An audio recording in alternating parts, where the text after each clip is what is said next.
Hey, Lucas, I don't know if you can hear me, but want to let you know you guys are on mute. Thanks, like we're just aiming for the. Doug, is that you going to do it? So, yeah, Trevor, you all these things, Trevor, surgery. Maybe it's muted, but that is, yeah. Doug, can you try and say something? When you do it. Yeah, I'll hang up right now. We have one. Is there? Say a little more. It's not that. It's not that. And we say it's broken down upside the other way out. Is that important here? Maybe that's the way to do it. Yes. Yes. Unless it's. That is pretty slick.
Doug, can you hear me all right? There's Michael out there, but it's. I don't know, Mike's not here. I can hear you guys.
Where did they go?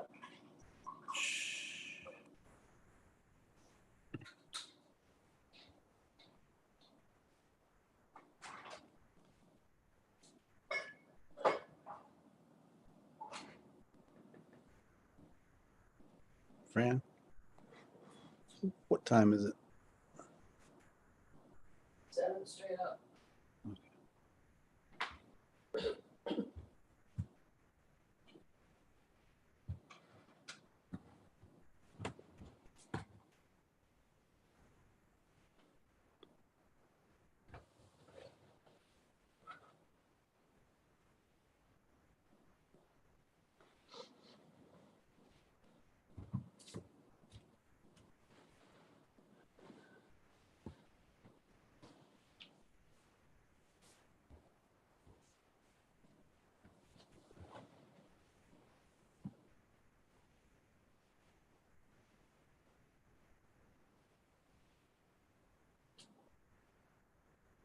So it's David, Can they hear you? Michael is on Zoom, me, Bob, and Chris. Has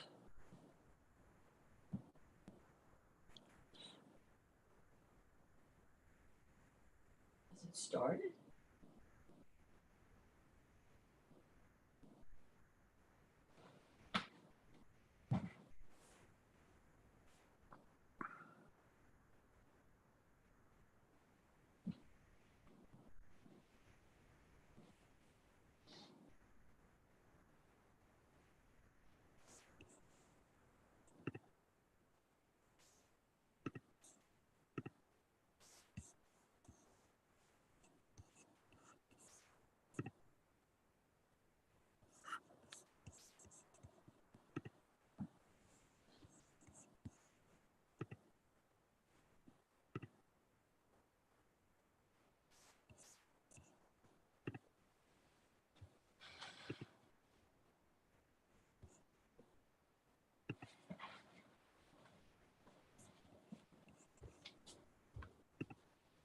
Where's the sound?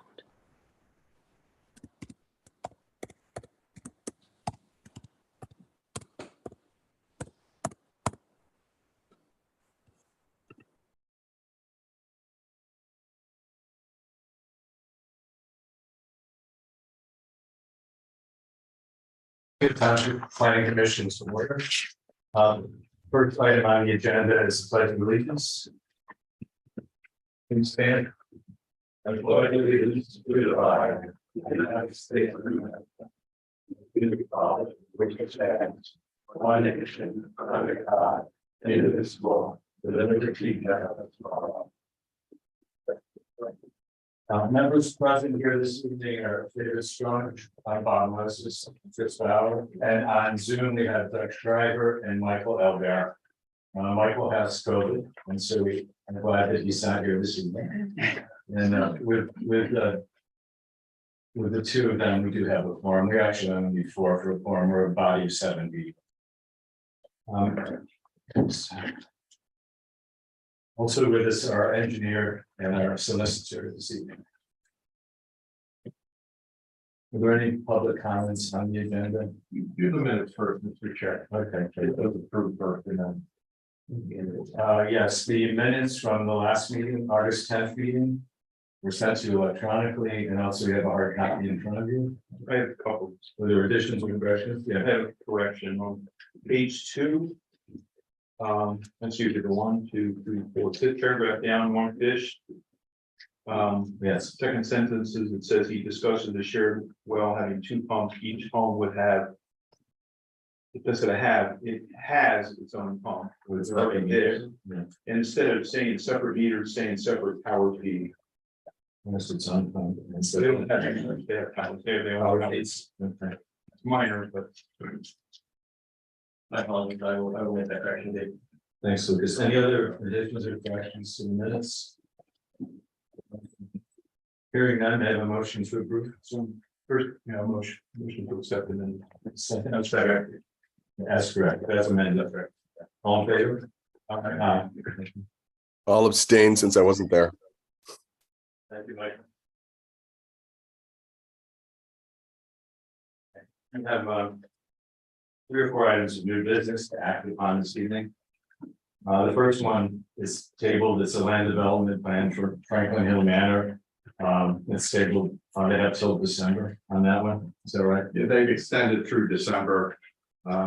It may be back on next month, and if not, then we'll have to see how you can, but if the issue is with maybe the neighbors down the alley or down the road or something like that, if I recall correctly, but if not on for tonight, that we know. Okay, thank you. So we'll skip that. I think I'd like to go to the informal sketch plan review for Chikitis Estate for next. I'm thinking the Healthy Minds probably take more time, so if we could move to the Chikitis Estate in Franklin Hill. Okay. Thank you. Could you introduce yourself, please? Sure. My name is Nick Wheeler. I'm a civil engineer with Mark Heft. This is Alan Olenek is the executive with Nancy Chikitis Estate and the applicant in this application. Okay. Again, this is an informal sketch plan. This. Very conservative subdivision. I know you might haven't seen many of these when we're going through the ordinance and the goal tonight was to discuss. I don't mean to interrupt you. Yes. See if you can get that and point it that way for the crowd to see Okay. a little bit, and then stand on this side, and then you won't be blocking the view.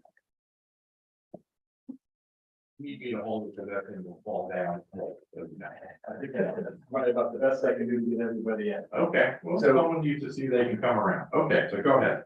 The property is 17.5 acres located on Franklin Hill Road. There are 2 existing homes on the parcel, one access from Hidden Valley Drive right here, and one back on an existing driveway back here, back in the property. They were built in the 70s. There are 2 houses on one track. The property has a wetland area down here. It has an existing barn located right there that we'd like to preserve and part of one of the development lots. And it's been now, this is really her vision of this property to see it developed as a conservation subdivision. The goal would be to make a lot for each of the 2 existing houses and just 3 more additional lots for proposed development. Your conservation subdivision ordinance allows for 1 acre lots with the appropriate amount of open space. This proposes approximately 10 acres of open space, including most of the frontage. So the goal of this is really to preserve the frontage and the fields out in the front. Using this existing access drive back here to access the existing house here and the 3 proposed lots. That would be 4 lots accessing off what we think is allowable as a private access drive. The goal is to keep that at a minimum pavement or minimum width. We'd like to keep that gravel. Yes, there are pictures of the overall site. You can see the barn and kind of keep a country feel on this and not get into a big. So the ordinance allows a T-type turnaround to be considered. That would be big enough for single unit trucks to turn around. It wouldn't turn tractor trailers around or. But that's not the goal of what we need. Everybody has UPS trucks and FedEx trucks coming. It would serve that type of a turnaround. And to get those around and be incorporated into the driveways for the individual lots. We would need a stormwater management facility. We expect to put that out in the field, again, trying to keep a bigger area, keep that in a meadow state, probably with maybe a foot rail fence around it. So that's the basic concept. We wanted to run that by you. And get any thoughts you had on the layout or concerns if you have them from other projects. Just again, get your comments. You said there's 2 houses on the property? Yes, there's a house right here that comes off this Hidden Valley Drive, and there's a house back in here. Okay. So that remains off of Hidden Valley Drive? That would correct. So that would not be one of the 4. So there'd be 1, 2, 3 proposed lots and the existing So lot. it's right now it's non-conforming, it would be 2 houses on there. Correct. 2 houses on a single property That would correct that. on 17 acres, plenty of acreage. but Yeah. To the extent that there's 2 on one lot, if that's not conforming, that's correct. My experience is sitting with this board here now for 12 years or more, is that their concern expressed that there needs to be an emergency access of some type, that road, the only road going in is blocked because of some environmental event, trees down or whatever, then fire trucks can't get back there or something. There generally needs to be an access road. I don't know if that makes it easier or harder for you, but that's something that I've seen this board talk about before. Yeah, and we've actually Commission talk. asked people to meet with fire companies and have them come out. So we can do that, but for 4 houses, that makes it exponentially more difficult, just because of, again, trying to preserve the property up front. You can imagine to get a connection through is very difficult, makes a lot of extra impervious area, a lot of extra improvement. I think your ordinance specifically requires the second access if there's over 25 lots, if I read your ordinance properly. So we're well under that threshold. I mean, it's really just a common driveway for 4 houses. And the gravel driveway that you're proposing is 12 feet wide? Correct. Again, trying to keep a minimal improvement so we don't have a big impact on stormwater, trying to get that road past this existing barn without creating setback issues. We would provide areas to pull up, the chances, I live on a 12-foot wide road with 3 houses on it.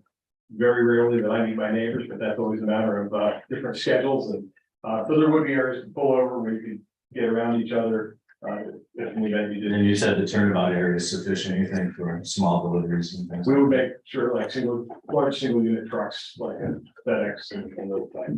So. And we've got to meet with the fire chief, discuss this, but I would say that a complete second form of access into these 4 houses would be a difficult thing to achieve within the concept of conservation subdivision. Is the hand colored property somebody else's? This over here? Yeah. Yes. Yes, that's not quite. Is there, would there be an agreement for maintenance on the road?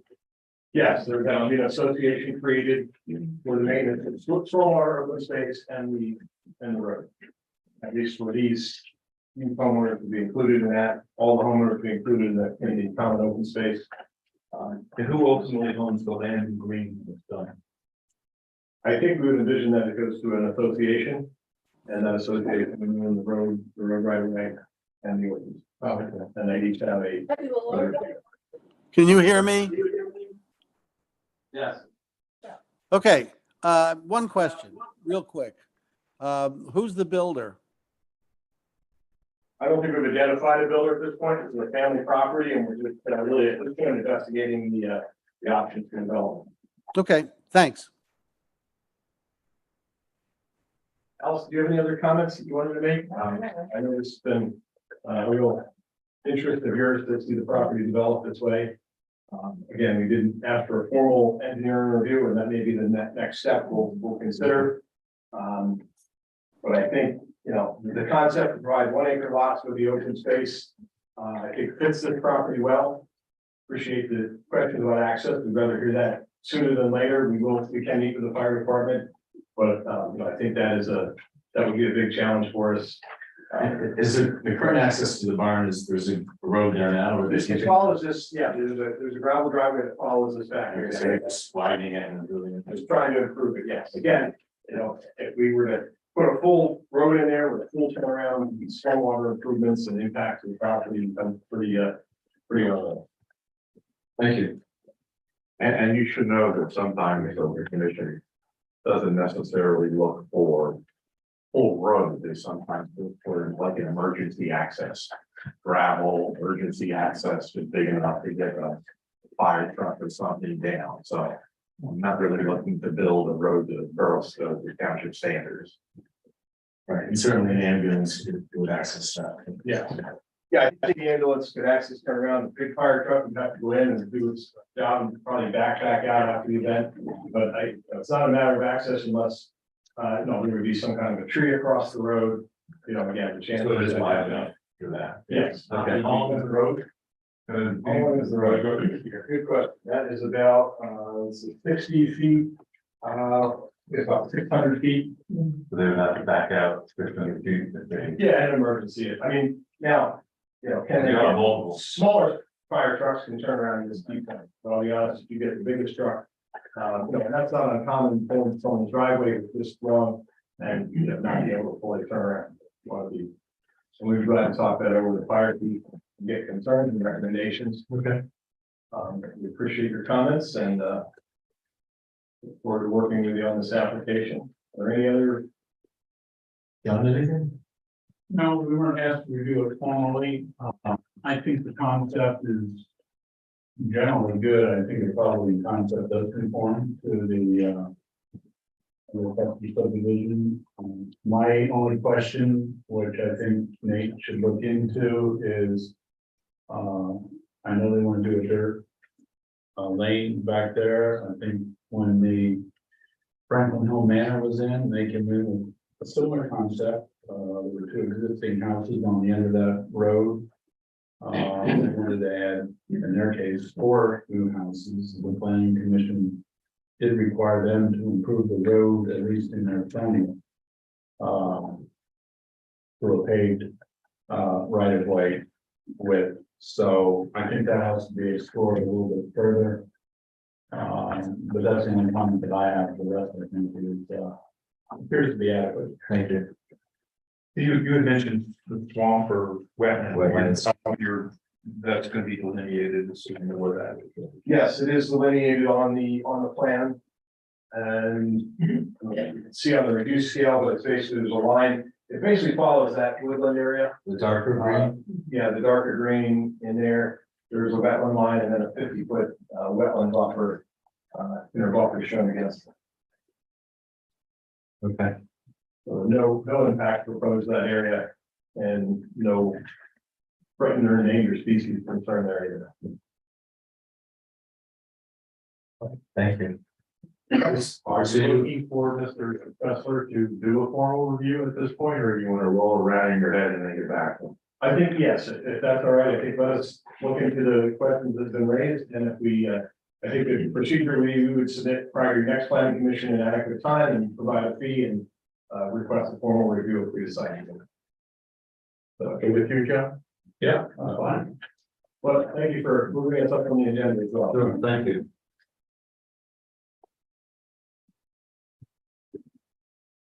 The next item on the agenda is the Healthy Hines Treatment Center, conditional use application. They are the Healthy Hines Partners LLC. Who will be representing them this evening? Good evening, Amy Farrell, with Adam Stewart, we're the attorneys for the applicant.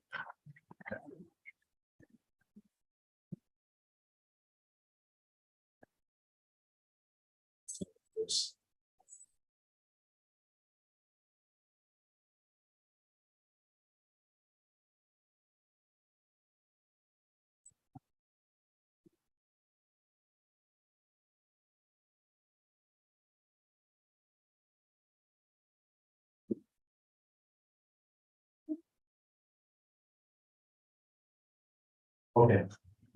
And good evening again, as I said, Amy Farrell with Adam Stewart, we are the attorneys for Healthy Minds Partners LLC, who is the lessee of the property at issue this evening, on which Healthy Minds intends to construct and operate a 60-bed, fully inpatient residential drug and alcohol treatment facility. At the outset, I think it's critical to note that this is a use that is permitted on this property by conditional use. And that is an important distinction here. This is not a use that requires a use variance. This is a use that the township supervisor has added to the zoning ordinance as an allowable conditional use in the R1 residential district. And that has some specific legal implications as a result with respect to the application. What that means here is that our burden as the applicant is very clearly outlined by the law. We're required to show that we meet the specific quantifiable objective criteria of the ordinance for this use. And once we show that, there's a presumption under the law that the use is permitted at this location in the configuration and the operation as it's been described. The burden then would shift at that point to any objectors to show through qualified evidence, and it can't be mere conjecture, that there is a high probability that the proposed use will generate adverse impacts. This is important, not normally generated by the type of use in question. and that those atypical impacts pose a substantial threat to the health, safety, and welfare of the community. And again, these are impacts beyond what you might normally expect from this particular use, not from any other use that is contemplated under the ordinance. So as you can imagine, this is a fairly high burden for objectors. In other words, then, as I think I alluded to, a denial with respect to a conditional use cannot be supported by a mere speculation as to possible negative effects. There has to be demonstrative, competent, substantial evidence that there's a negative impact proposed. Finally, I would note that with respect to a conditional use, to the extent that the township, whether it were this commission on recommendation or the board of supervisors ultimately were to determine that there are any detrimental impacts imposed or that result from the proposed conditional use, the supervisors are specifically directed under the law to determine whether conditions may be imposed to mitigate those impacts. So again, the idea under the law is that because the supervisors have already looked at this, determined that as long as the use meets the objective criteria of the ordinance, it is per se under the law a beneficial use to the municipality. The reasonable conditions are the alternative if there are concerns or considerations rather than an outright denial.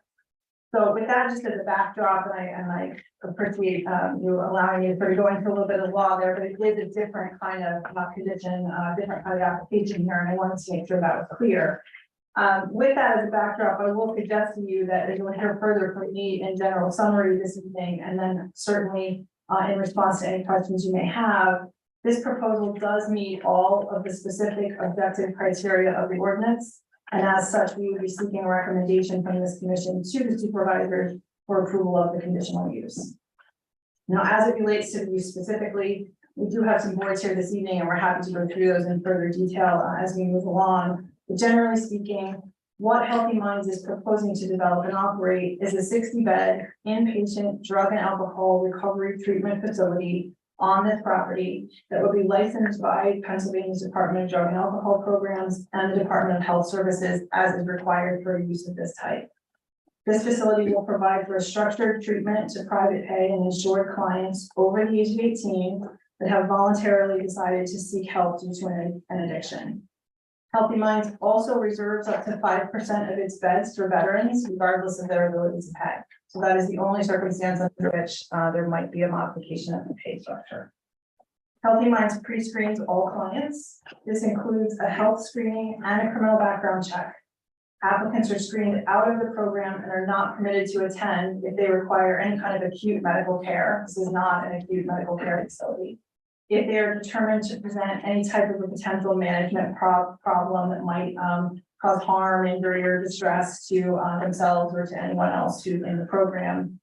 They are also screened out if they have been convicted of a violent felony or a sexual offense, or if they have been court ordered to attend a rehab program as part of a criminal sentence. There are other facilities throughout the country that are equipped to handle those special circumstance patients. This facility is not one of those. If accepted, clients then go through an intake process and they are assigned to a treatment team consisting of a psychiatrist or a psychiatric nurse practitioner, a therapist, and a case manager.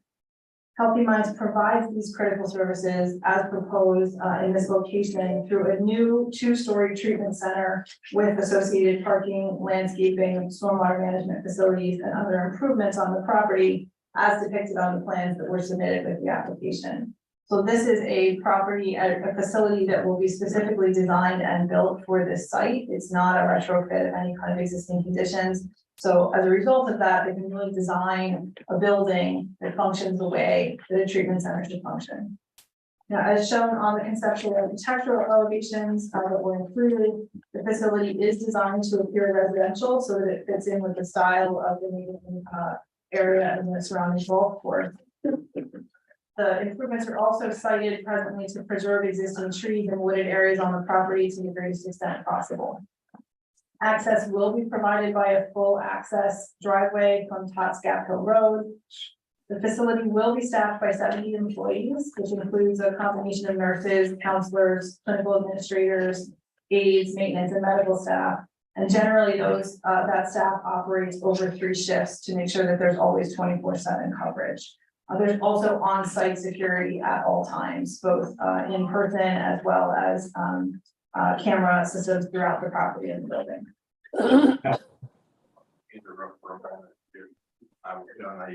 Well, what's the number of personnel that are gonna be at the facilities? 70. And that's over 3 shifts, so it's not 70 at a time, it's 70 total. Okay. And the access is from Top Gap Road? Yep. Okay. How many? All right.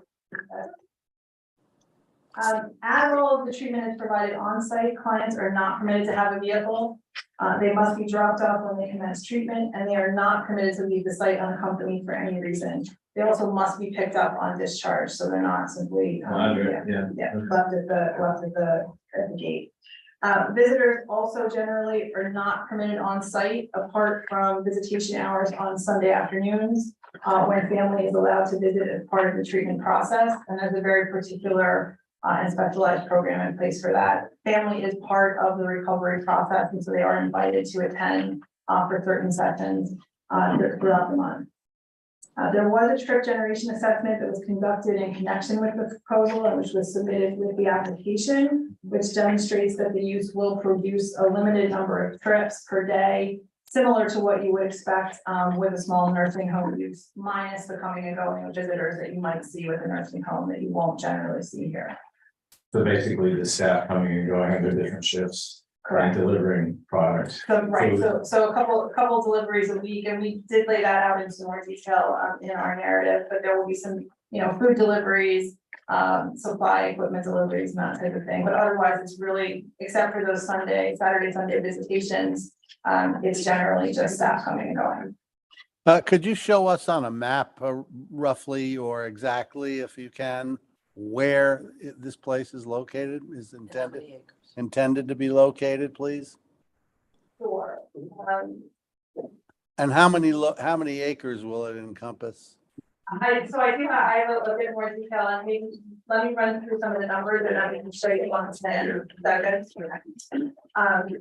With respect to the objective criteria of the ordinance, and as you recall, as I summarized in the opening, we are obligated to show that we meet those specific objective criteria.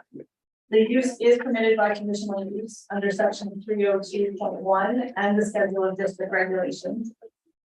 In this district, the maximum building coverage that is permitted here is up to 20%. We're proposing less than 1% building coverage. The maximum impervious coverage that's permitted is up to 25%. We're proposing 5.1% impervious coverage.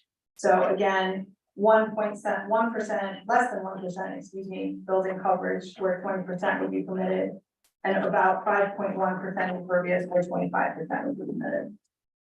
The ordinance would require 59 parking spaces for this use and for a building of this size, and we are proposing 60, so we have exceeded the ordinance requirement. There is also ample room on site for additional parking should a condition be imposed at any point that the township felt that additional parking is required. The minimum lot area for a residential treatment center is 25 acres. We have 28.7 acres of developable area on this parcel. And again, that's 28.7 acres of developable area. Of that, we're only impacting 5.1% of the site. Under the ordinance, the services rendered must all occur on site. And as was confirmed in the project narrative, and as you heard me say in my opening, all services here are provided on site. Finally, under the ordinance, a maximum of 60 persons in treatment at any one time may occupy the property, and we are proposing a 60-bed inpatient facility with no outpatient services. So that means that no more than 60 patients will ever be in treatment on site at a time. I would also note there are some additional subjective criteria of the ordinance that, although are not specifically part of our burden, were addressed tangentially in our narrative, and which the township engineer has reviewed and confirmed that his feeling that the ordinance is satisfied. Specifically, the township engineer issued an October 10th letter which confirms that the landscape plan as submitted meets all zoning ordinance requirements, that the lighting plan as submitted meets all zoning ordinance requirements, The adequate provision for the treatment and disposal of sewage and the provision of water has been confirmed through the plan by an on-lot well and on-lot sewage treatment. That the project narrative and the traffic generation assessment have been reviewed and have been determined to be adequate for zoning ordinance requirements. And that the project is within the allowable limits for steep slope disturbance. And again, this is only the first step, right? This is the zoning component, the conditional use component. All of those details will be looked at in more detail at land development, should this move on to that point. So from the review perspective, what the township engineer was looking at was whether he satisfied the zoning ordinance requirements, and he was confirmed that they do. I know that I just threw an awful lot of information at you in a very short amount of time. I do have with me this evening Dan Harvey, who is the owner and CEO of Healthy Minds and who has a tremendous amount of experience in operation of these types of facilities.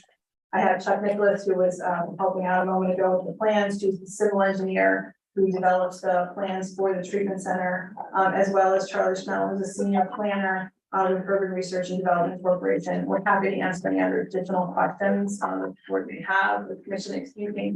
And Charlie, I'm going to start just so, since we know that the question, or Chuck rather, sorry, I'll start just so we know, since this question came up, with the general location of this site. And I'm going to ask you to, you want to use this, a little bit easier to show everybody.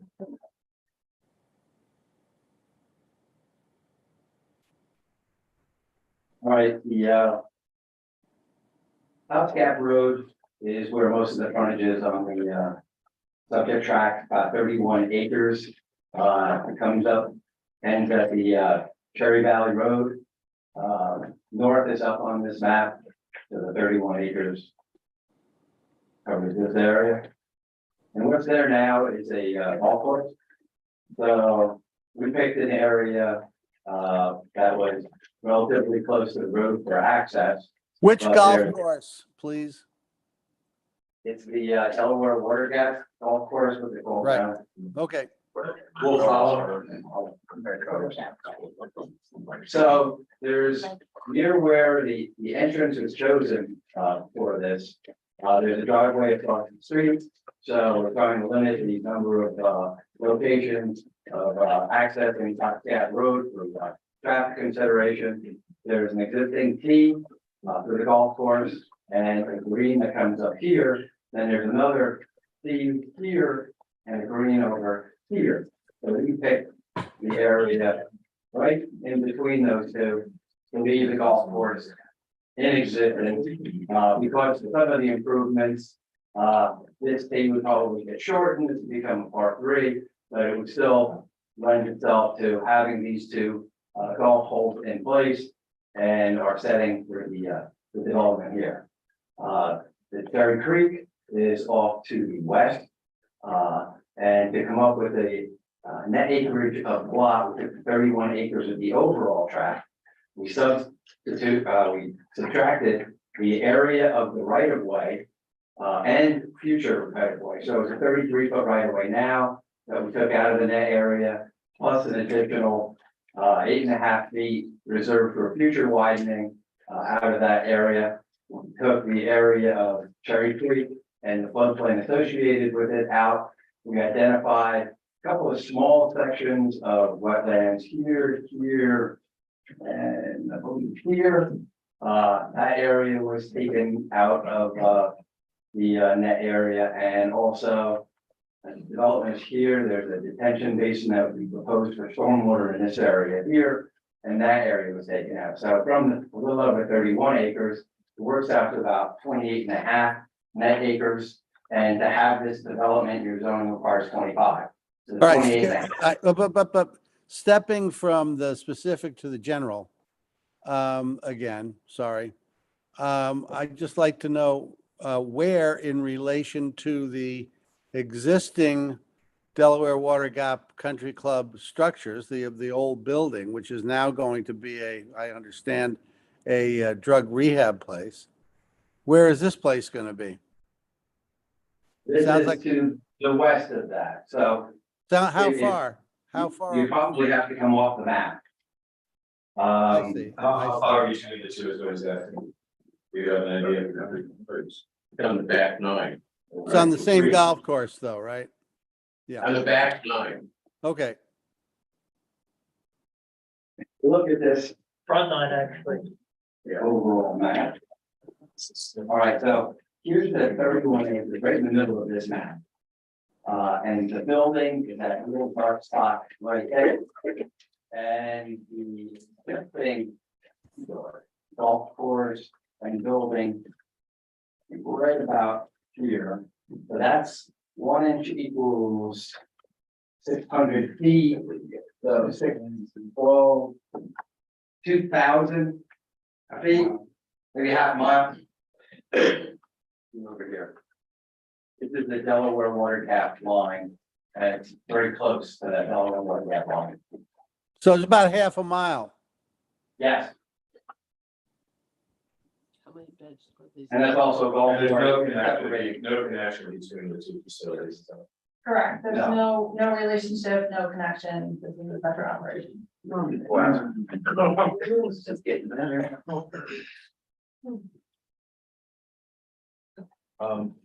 The council mentioned the October 10th letter from our township engineer. As the board, does the board want our engineer to respond to that, or how would you? I think Ms. Farrell characterized it pretty well in her summary. We did review it against the conditional use requirements, many of which are found in the zoning ordinance. We did 2 reviews, actually. We did a September 12th review, when it was first submitted. Yeah, I see that. They turned that review or responded to our first comment letter rather quickly. And so therefore we had time to perform a second review, which is dated October 10th. In that letter, our comments indicate that they have pretty much satisfied all the requirements that we believe are necessary for the conditional use hearing. There is a landscape, I mean, the layout seems appropriate, the bulk area regulations are being met. The proposing stormwater, the proposing water is with the adequate separation distances. They've got adequate parking, lighting is being proposed. Again, the law get reviewed in much more detail as it moves forward to land development. But in terms of the board making an assessment as to whether this use complies with conditional use concerns, I think all the information has been presented, and from an engineering standpoint, appears to be adequate. Thank you. Sorry. Quick question for me. Help jog my memory, because we reviewed this like almost a year ago, and it's changed pretty dramatically since then, if I do understand correctly. Is it true now that you would not be able to access the center via Mountain Road, only via Tots Gap Road and Wolf Hollow Drive? that is, Michael, this is Ron speaking. This is not the same project. No, we did review this, Michael. It's completely This is a different. Okay. new project. That's a building is gonna be built. It's not gonna be at the Delaware Water Gap, Country Club. Okay, well, So my you question, have not- you my have not question looked at remains- this project before. my question remains, would you not be able to access this center from Mountain Road? That's correct. Okay, There's and that, I no- assume the idea is that's still gonna be where people would access the golf course? I believe so. This project does not have anything to do with the golf course, so there's no proposed modifications to the golf course With this project, associated with this. with this land block. Okay. It Thank will be leased. You're leasing the. And let me just get that, did you say that there is no access from Mountain Road? For this building, project. right, for this building, Okay. for this project, there's no access from that. And so in addition to meeting conditional use requirements, you mentioned that you must meet all state and health department. What were the 2 agencies you mentioned? Correct, I'm gonna Thank you. I want to make sure I'm giving you the right names. It's the Pennsylvania Department of Drug and Alcohol Programs and the Department of Health Services. So these types of facilities are heavily regulated at the state level. There's a whole series of licensures that both the facility and the individual employees have to carry. So everybody who's on site will have to go through licensing requirements, background checks, continuing education, all those things, in addition to the facility itself. And if they're not under court orders, these are Correct, voluntary. these are all voluntary, these are not ordered. Thank you. Other questions from anyone on the planning commission? Before we open it up? I just want to make sure I understand what we're doing tonight. So this is a conditional use, which means we're not approving the project and all the details of it. We're just applying conditions that we think are relevant to the project. Right, so this is the zoning component of the project. So this will go, just a little quirky because it's conditional use instead of, you might be used to seeing a variance, right? If it need dimensional relief where the use isn't permitted. Same idea, except it's gonna go to the supervisors instead of the zoning hearing board for the conditional use hearing. And that's all you're being asked to weigh in on tonight is the conditional use provisions, right? Do we satisfy? With conditions. It is allowed, so you can impose conditions or suggest the imposition of conditions if you believe you're not obligated to. Understood. Beyond the engineering, but Beyond the engineering, right? So if there's something in particular that comes up in the course of your discussions, it's a recommended condition you could make to supervisors. They could elect to impose it or not, yes. but that's. We have no power. We have no power, basically, we're just recommending. Right. Yeah. So that's the recommendation that you're being asked to make this evening. Should the conditional use move forward and the board ultimately grant that zoning approval, then we would come back through with a fully engineered set for land development. that Just you want to can make sure I understand what we were Yep. being asked to do. Yep. Because it's the first time we've seen it. You introduced a couple other folks, did they want to speak before we take questions? I think we really just have them here if there are any specific questions operational that needs to be answered. So you can open up to questions at this point. Well, I mean, public comment is not a question and answer period. Public comment is you make your comment and you sit down. However, if there are some questions that appear to be reasonable and are something that everyone in the crowd would like to hear, then So will you be allowed, will you be the arbiter of that? I'll be the arbiter. Thank you, counsel. Okay, at this point, everyone is signed in this here. I assume most of you are here for this particular issue, so. Is there a spokesperson or anyone wants to speak? Yes. Hi, my name is Bob Markey. My couple of things I was wondering, I know we're in an R1 zoning, and I know you're looking for a use, but hasn't Smithfield created a use area for this type of medical in the The economic economic development instead of where you're at now? No, so what they may have there They as well. I can't speak to that. Yes, I know they have, but What I can tell you with respect to the ordinance is that under the R1 district, this use, an alcohol and drug treatment facility, is specifically permitted in the R1 by conditional use. by conditional use. By conditional use, which is what we're here tonight for. And another thing, you were commenting that no one can leave. If they're checked in there, no one can leave. Is that? Right, so if they can't leave in the sense that they can't come and go, they're not coming and going from the site. They're not leaving But the they job. can walk off if they choose to, They could check themselves out. check themselves out. So just to be clear, that's where, so you really can't just say that they can't go anywhere. They technically can check themselves out. They can check themselves out. There is a procedure in place for when that happens. Mhm. Every individual who enters the program has an emergency contact. Mhm. If somebody, whether the facility determines that they need to leave, because for example, they're not following the rules, or they have some kind of a medical situation that requires that they leave, or they elect to leave on their own. Mhm. The first step is to contact the emergency contact person. If that person is available to come and is able to come, the patient is retained on site until the emergency contact comes and they take them away. If the emergency contact is not able or willing to come, there's protocol in place where a vehicle service is called to come and get that person and they take them to their end location. So they don't walk to the end of the street and, you know, And none of them are allowed their vehicles, you said that. they do not, correct, they are not permitted to have vehicles on site. So, and part of that is that right now with what we have in place, the neighboring place, they're just walking out and walking into town and having issues. I know one didn't even leave and unfortunately she hung herself. Another one was a drug overdose, but they walked away and they're in people's yards at this point.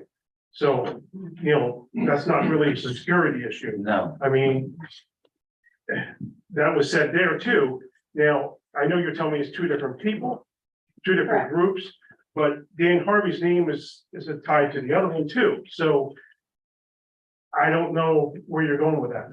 So it might be two different names, two different, LLCs. yes, but as far as Dan Harvey, I know his name was on with the original Water Gap Wellness. And that I can't speak to, what I can tell you is that Dan is the operator here. Mhm. This application and this operation is not tied to that other facility. I can't speak to that facility. I don't know, what is or isn't But occurring. the only thing I'm saying is if Dan Harvey is still part of the Water Gap Wellness, which you can't tell me. No, He I is- have no ownership He whatsoever. is, huh? That's me. I I'm have no sorry. ownership whatsoever. Okay. Was never involved with water that well. It was never involved, but your name is on the paperwork. I don't know, and I have never made a cent from it. I've never been Okay. involved. I mean, there's documentation from the state that your name is on, so that's the only reason I brought it up, so that's why we're concerned.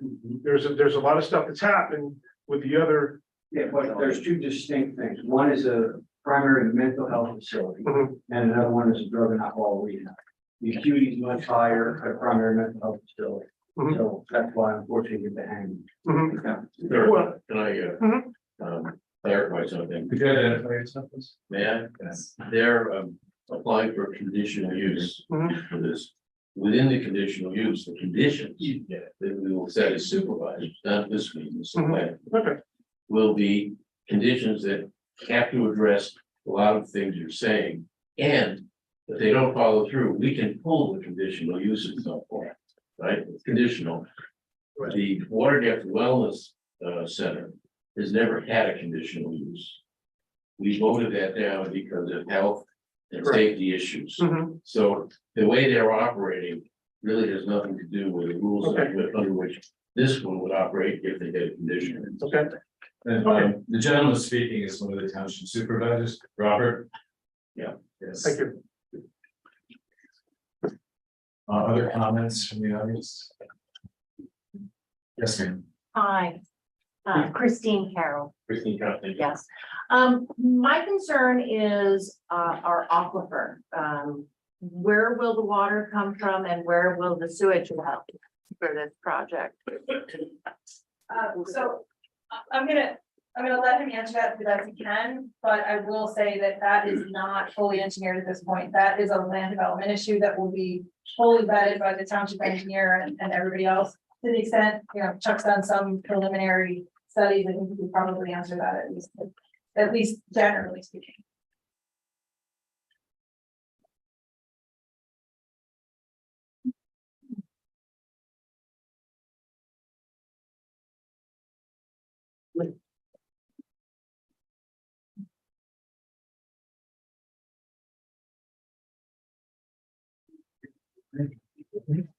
But here's the development, walk up Scott Road. Up, road building, there's, kind of a steep hill in the back here that goes back down to the golf course. Again, there's a golf tee in this area here that would be moved over here to make room for the development, and then there's another golf, green over here. So this is put directly in place. This area on the golf course has all been tested, with test pits, come up with a limiting zone, general indicative, the feasibility for putting your sewage system in there. All the tests passed in the entire area there, which pretty much took up this, the flattest area right in here was where it was tested. And our map shows where the limit of the sewage system test area is. The well, which has a 100 foot isolation, this meets requirement, That circle is that 100 foot is well away from the test area. So one of the possible systems, the type of sewage would be drip irrigation.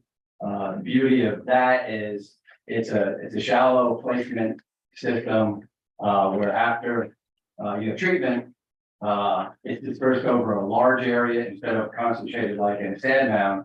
And you can actually build it in trenches or fields below the golf course. And when you're done, the golf course is gonna just look just like the golf course. You wouldn't even know that there is a sewage system there. It's actually a gravelly sandy soil. That's why we got very good limiting zone testing in the flat areas of the golf course. What about So, water? What about our aquifers? we have to go through the permitting. That process has not been started yet, but there would be, some sort of storage for the facility. They would check the water quality, and they would have to do a test that shows that they don't drain the aquifer. That comes as a part of land developments and going through that planning and the intent design. Because it's going through the conditional use. The water is important, but it's not actually the use. That's something that would go to any development. Right now, we have thought about that. We've looked into what that would be, and I included a chart in our narrative. It went through the whole, sewage testing section of what was done, why it was done, and the options for what we can do there. It also has a chart of all the sequence of design, planning, and actual design that goes into permitting a well through the DEP. That is in the narrative, but it just shows steps we have to take, we haven't taken yet. Thank you. Yes. Hi, Deborah Markey. I have a question with regard to the clients that will be at Healthy Minds Treatment Center. You mentioned drug and alcohol. So this is only drug and alcohol clients. It would not include dual diagnosis patients. I mean, this is like the license will be for primary substance abuse, right? So people that have substance abuse do have dual diagnosis. It's just part of the end of the little deal. So, yes. Yes. But I mean, let me say one thing. We had 100,000 Americans dying of overdose in the last 12 months. It's almost 300 a day. So who is going to treat these people? So I've treated 5,500 addicts, never lost one in my facility, and I'm not here to tear down the town.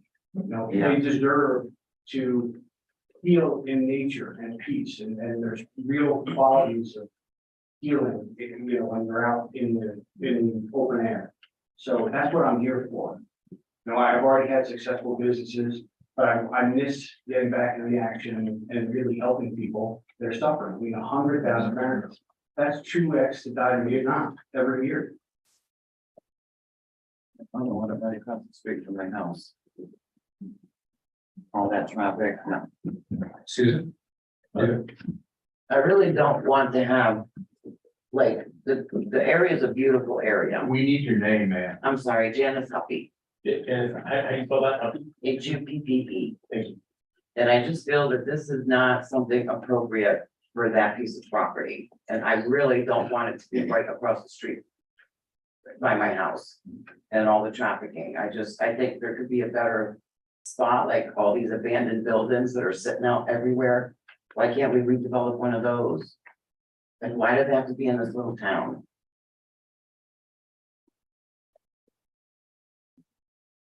If there's any other comments? I have one. Your name, sir? My name is Charlie Cohan.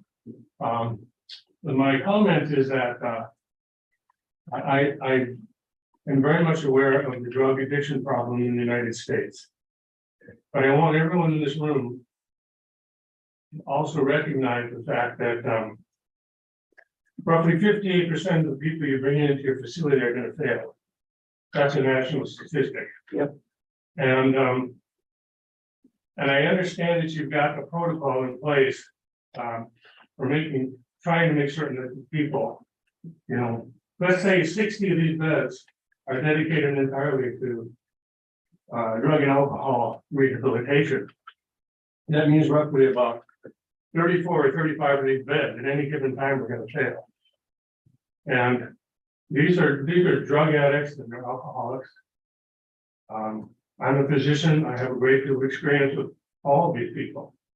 And I can tell you that, you know, in our hospital, when these people leave the hospital, the first thing we're gonna do is get back to their alcohol and get back to their drugs as quickly as possible. That's what happens with failure. And this is what you can expect is gonna happen. So I guess I'd like to ask all of you commissioners to consider the fact that if you lived in houses around this area here, knowing that about, you know, roughly about 58% of them are gonna fail. And gonna be seeking drugs and alcohol as quickly as possible as soon as they leave. Would you really want, given the fact that you've been living in this area for as long as you have, would you really want these people potentially coming out into your neighborhood? And that's something I'd like this commission to consider. Well, you have AA in the neighborhood, so that failure rate is in the mid-90s. So when you do medication assisted treatment, depending on what their drug of choice is, the numbers are better than 58%. Is it a 30-day treatment? It is a 30-day treatment. And the biggest way of success is the amount of time the person got hired from to the correct time, right? So when you leave the hospital in 2 days, you're in early sobriety. After 30 days, you have a real chance to heal, 34 more. So it's not the same thing. The point I'm trying to make here is, excuse me, but is that 58% of people in the course of a treatment program will fail at some time during that treatment program. And it depends upon how severely addicted these people are. It depends upon what kind of drugs they're addicted to. It depends upon how long they've been drinking alcohol, but there's a good chance that some of these people are going to fail, you know, within the first week. 58% of these people are going to fail this program. I admire what he's trying to do. I think these programs are great. But we, you know, most of us who live in this area have been living in this area for a long time. And we, as I pointed out by the person behind me, we would prefer not to have this area tainted by the fact that the majority of these people are going to be leaving this facility one way or another soon within the program, midway through the program, 3/4 of the way through the program. And they're going to be looking for alcohol, they're going to be looking for drugs. They're gonna be around like your neighborhood. Oh. Yes, sir. My name is Darryl Grady. I just bought a house in the area about a year and a half ago, 2 years, right? And this area that's low key that nobody really knows about, and putting a facility like this in the area is exposing the area. And when, like he said, the turnover is 30 days, they're coming in and out, you exposing a quiet area. Yeah. Now you're gonna have people know where's it at. Like I said, I looked for a house for 2-3 years. And I found this quiet area to raise my family. And now I come to raise my family. You bring a city like this, you're gonna have a turnover rate of people constantly coming in and out. And now they know the area. So if they see this, driving about, whatever the case may be, who knows, they might come back. But it's nice houses out there. Now we talking. And what happened 20 years from now when you have a new management there and the rules change? Yes, agreed. I had a 100-bed facility in Delano, Georgia. It's actually smaller than this. There, that's in Georgia. Can I speak? So, I never had any problems with the police. I think we have something from the sheriff that said I was a good steward of the neighborhood of the county. There's no reason to think they'd come back and target people's homes. It never happened. And, yeah, I think it's far-fetched. Thank you. I just do want to reiterate, to the commission, because understanding that these are always very emotional types of applications, and they are highly charged, and I get that, and I respect that. We are talking about human beings here. So when we say things like, you know, they're changing the neighborhood, that as you, I think you can see from Dan, from somebody who's been doing this for a long time, that elicits a certain kind of reaction as a response. I think the thing that you have to continue to keep in mind, again, as I as I summarized in my opening, this is a conditional use. There are specific, correct, there are specific standards that the commission and the supervisors have to follow with respect to that. If there are specific concerns relative to safety, relative to traffic coming and going, that's where conditions come in. That's where, as the supervisor alluded to, that's where the board can develop a series of conditions that will help to alleviate those kinds of concerns. But all of the concerns that you are hearing are the kind of concerns that you always hear with respect to this use. That's not sufficient under the conditional use standard to deny conditional use. One more comment I'll take, and yes, in the back. We have a lot. Oh, yeah, Mark Huffy. Yeah. That driveway that you so passively mentioned across the road from that's my driveway. When these people sign themselves out or wander off or do whatever, where do you think the first place they're gonna go is? And again, I'm gonna It's continue too to. small of an area. Where do you think the first place they're gonna go is? Looking for a vehicle or whatever they can get their hands on. I believe the testimony was that people are not allowed to do that. Oh, what they will. Oh, what they will. But they're not, none of them are. Right now, the testimony is that, okay, that they must have someone pick them up. Now, if you can believe that it's not the case, you're welcome to do that. That's what the board here. Well, so we're not busting criminals. It's too late, isn't it? It will be done. Thank you. See if there's anything else. You've already said It's really good. My name's Denny Downs. And I've lived in the neighborhood for over 20 years. And we looked at the zoning when we moved in there. And it was conditional. It was conditional residential. And we moved there in good faith. Now, I believe that we had some knowledgeable people on our boards here that decided that there were certain places that we need drug rehab centers. But there are sections of our township where you find the opportunity to put drug rehab centers. And there's also areas where it's residential. And that pristine historical golf course that was built in about 1910, 1911 is historical in our area. And we just say, it's okay if somebody wants to do something else, they can come in and in our neighborhood, they can just put that facility down and change the zoning.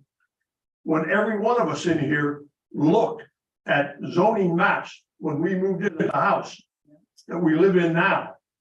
And as we live in that house, we knew that was going to be residential. All right, to raise our kids and have peace and quiet in the neighborhood. And I know what your folks are saying, but to be honest with you, we've heard that song and dance before. To be able to do that. And I think maybe that if there's a place in our township to build this type of facility, why don't they build it there? Yeah. Not in a residential area where we're trying to raise families Main corridor. and have peace and quiet. Thank you. Thank you. Thank you. Yeah.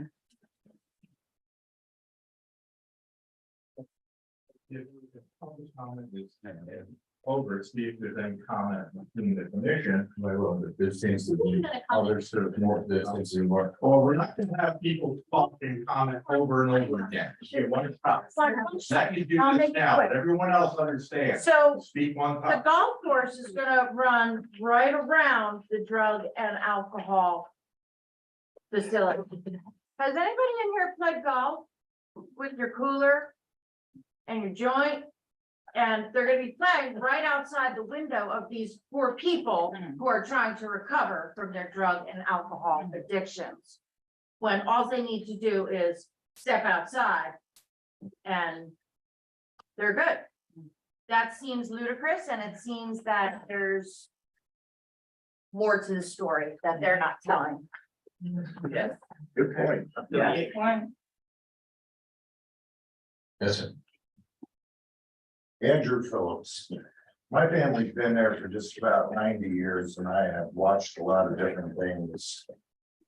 On this whole planning thing for the drains, water runoff.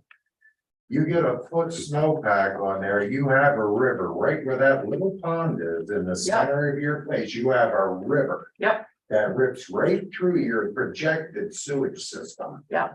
Whether you realize it or not, see, you gotta do a land study. I'm talking a study, and number two, I agree with you about. That is a PGA rated golf course, there was professional golfers that were played in 1923, exactly 100 years to current. And I just can't stomach to destroy any more, I don't know, land, landmarks, I guess that would be the best way. Historical clusters. Exactly. You know, there was famous people that played on this. I worked there as a kid and I met Chichi Rodriguez, who happens to be a golf pro. He was actually golfing there. I gotta say the trip school, but regardless. The water land study, you better do that.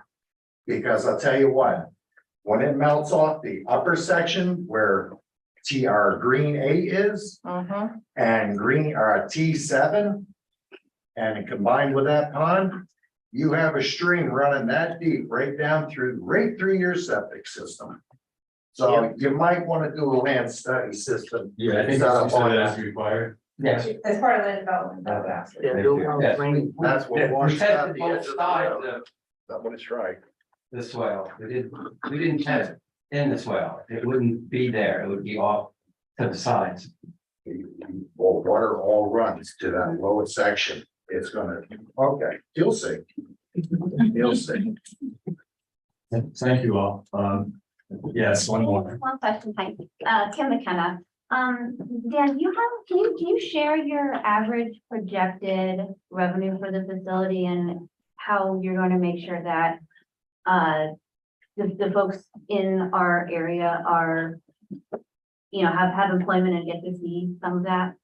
So I am gonna object to the average projected revenue. I don't think that's an appropriate zoning question. To the extent that you can speak, it's just not folks, I'm sorry, but to the extent that you can speak, Dan, to how you. Yeah, I how will you say employ. 60 to 70 employees, mostly full-time, year-round benefits. The median wage would be about $59,000.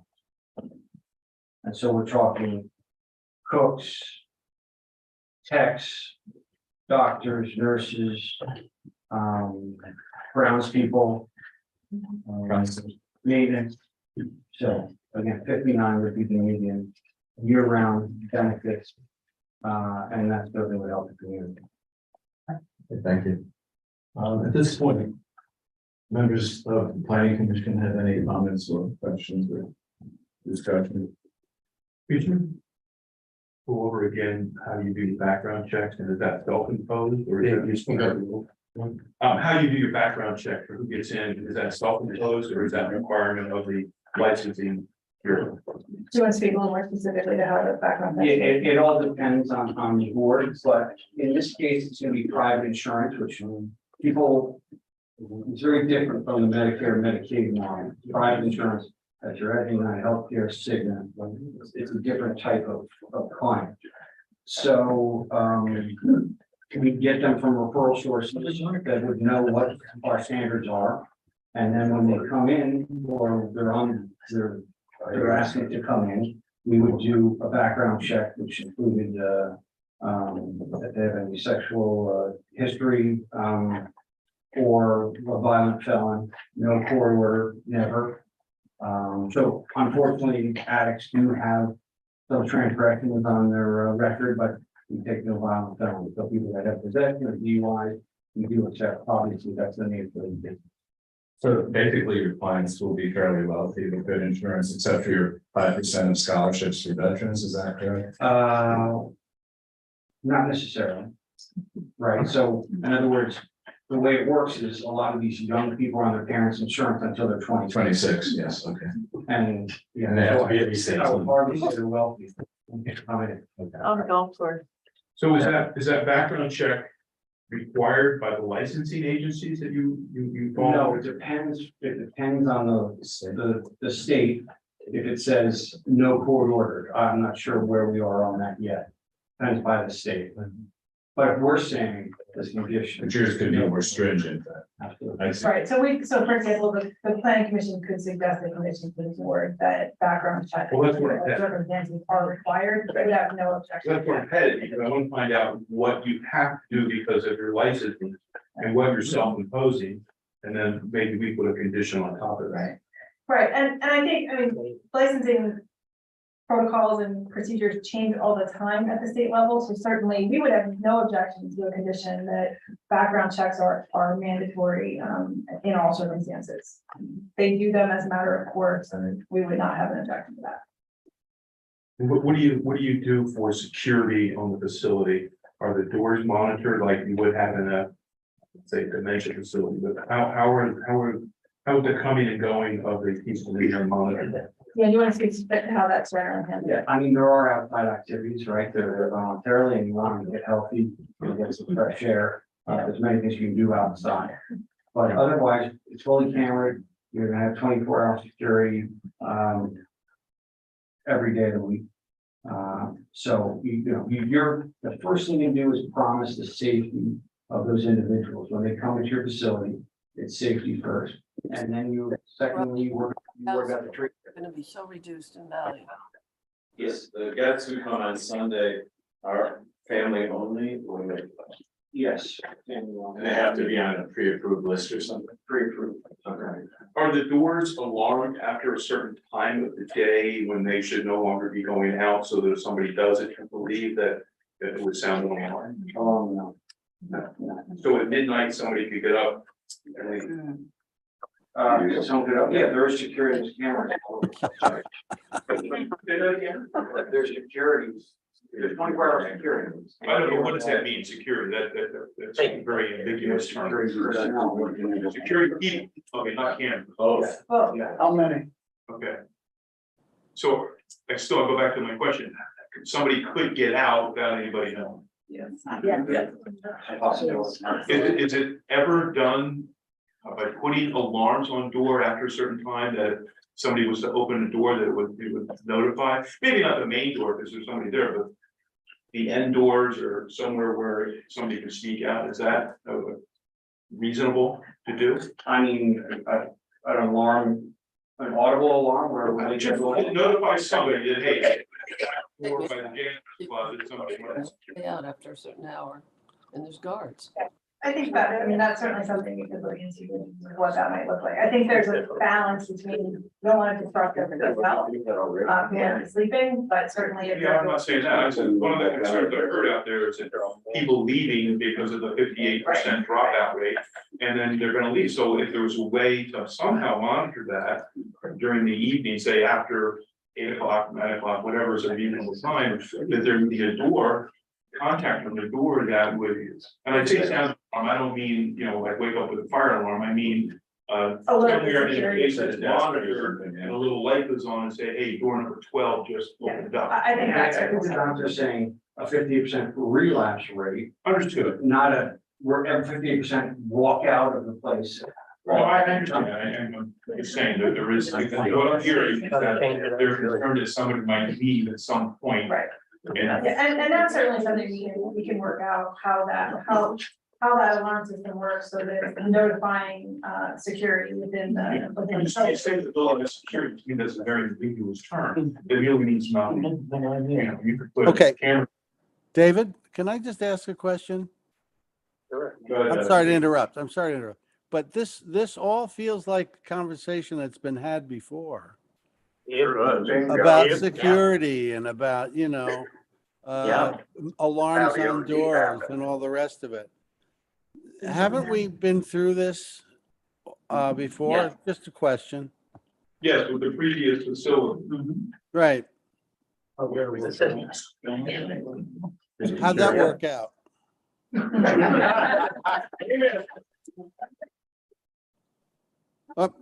No, I mean that. How did it work out? We never got to the point of imposing conditions for conditional use on the water gap facility we're talking about, the wellness facility. Yes, sir.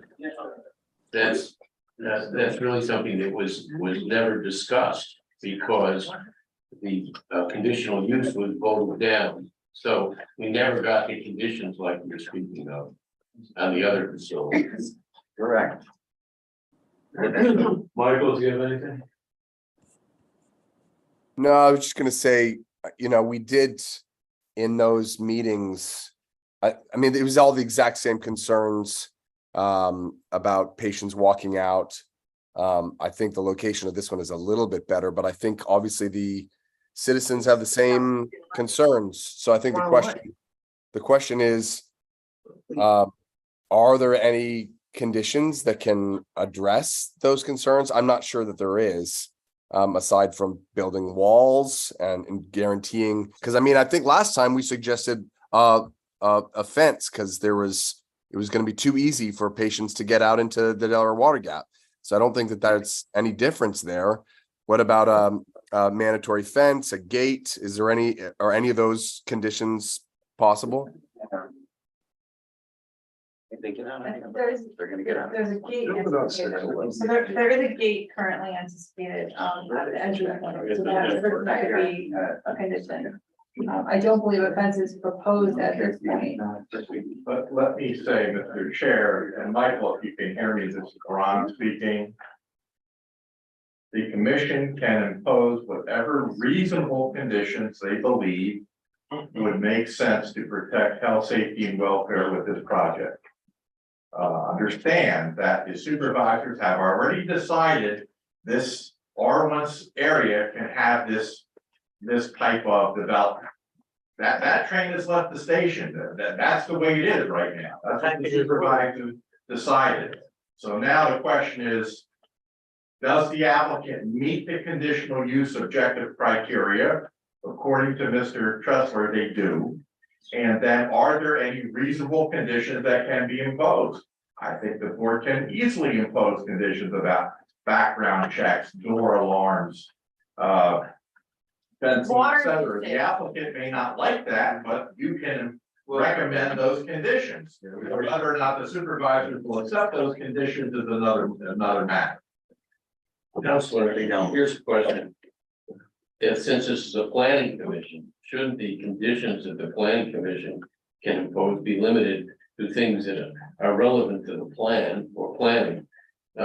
Anything that's to do with, let's say, health and safety, I believe should be the purview of the supervisors because they're charged with that. Could we make recommendations to the supervisor? They can make recommendations. Or recommendation. Whatever they say, the supervisors can thumb their nose at and say, we're not gonna follow anything. So to do their job correctly, they can make those recommendations, whether or not they're accepted by the supervisors or not, that's another story, but I think they can make some reasonable conditions if they wish with respect to health, safety, and welfare. And yeah, I mentioned earlier, we are just the recommending body, and it sounds like there are some conditions that David is ready to put forward. Perhaps even Michael. He can make a motion to. Well, I'm not done. Okay. I think it's only fair that we ask the public if they have a condition. I don't want it across from my, driveway. I get that. If I was in your position, I'd feel the same way. But is there any condition similar to what I'm thinking of that you would think would be prudent for us to consider? I don't want to hear any more about, we don't like it. I get it. Water usage. Water usage, if it was a residential development, you have the same amount of water usage, if not more. It's not. It's part of the Cherry Valley Refuge. I understand, but if it was, being that it's an R1, they could put it in residential and they could chop it up into a bunch of lots. And I don't know how many, but they'd have to take the whole golf course and fill it up with individual wells and individual septic systems. That would be allowed as well, which would put a burden on the aquifer. I get it, but. I have another comment. I just have one comment. That 58% is not people who've gone through the program, left the program, and then relapsed. 58% of the people across the United States in every drug and alcohol program don't complete the program. Yeah. They don't complete it. Understood. So if that's what you have to keep in mind when you I consider. understand, so put that into a condition for this project that we can put on our motion. With the fact that, these people they have insurance, granted, they're not wealthy people. They have, the opportunity, given the fact that there's a system whereby they could basically just walk out at midnight. Even if there's security people somewhere in the building, they could just walk out at midnight. I would think that one of the security issues would be then that the building has some kind of a alarm system for people who walk out a front door. Right, I think that's something that. That's something that we should suggest, if you heard it right here. The problem is, what do you do after that? I have a question. So is this a done deal? This is already approved and going forward? No, it's an elective use with conditions, so we can't. I'm just wondering, was there ever any Sorry. consideration for the, oh, Sorry. my name is Paige Makovich. Was there ever, this is just a real question, was there ever any consideration for this area that is pristine? The Delaware Water Gap is a magical place. It's a very beautiful I agree. It place. is, and so is Cherry Valley, I get it. We had the same issue with residents from the Lake Valhalla area on another issue, but because they were meeting the conditions, it was legal, even though.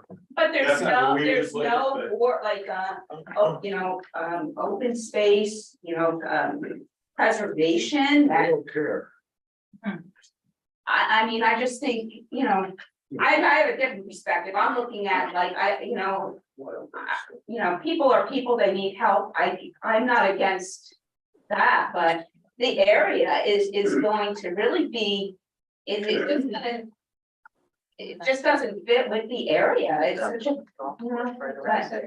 So David or Robert, Mr. Chairman, perhaps, Yes. perhaps one angle to take here with regard to Paige's question or Paige's comment is, why not near the hospital? Why not in the area where they're on 447, where there are all those medical facilities? Why not figure one out there? You've got the new St. Luke's in there on 209 and so forth. Why aren't we considering that? Or Because they haven't proposed it. well, no, I understand that. And they're allowed to do it in R1. This is the owner, it's not The supervisor decided that. and all I It's can not say a- about it's that, owner. Ron, is gee, what a shame. Yes. Yeah, that may well be, but again, the supervisor made that call a few years ago that these facilities can be in an R1 district. Yeah. Okay, that was my comment. Thank you. All right, I'm ready to make a motion. Yes, more comments? And I just wanted, before I do this, I want to say that we have no choice. This is allowed, and we can't say, no, you can't. We can't say we don't recommend allowing this to be done, because it just wouldn't happen anyway. So we're going to recommend approval with the condition that they have background checks on the. Let him finish the motion.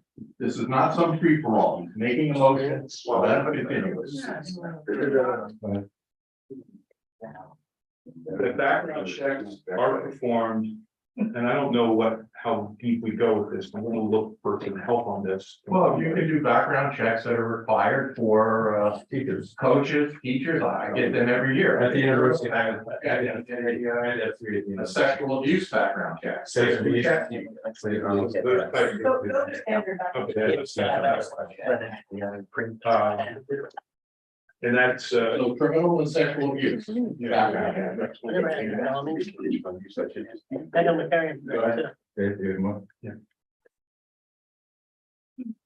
I'd also like to see a mechanism for making sure that is page in place. As the facility goes forward, it doesn't just collapse, and then how do we make sure that continues?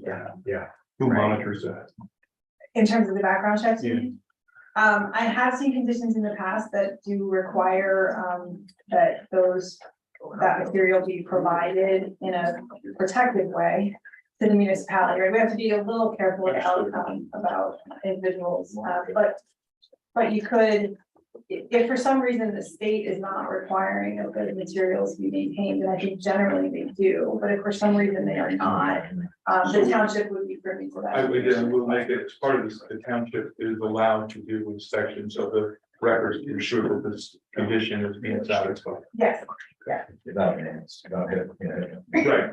right, we'd have to do that, on the subject, yes. What I have to make it easier, the right is just the criminal and sexual background check with the monitoring condition on behalf of the township. Correct. Monitoring, yes, sir. Thank you.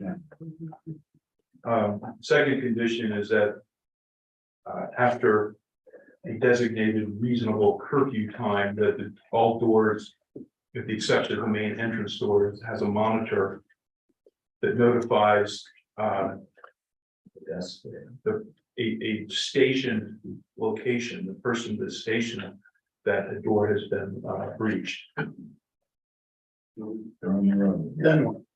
Yeah, about the Windows.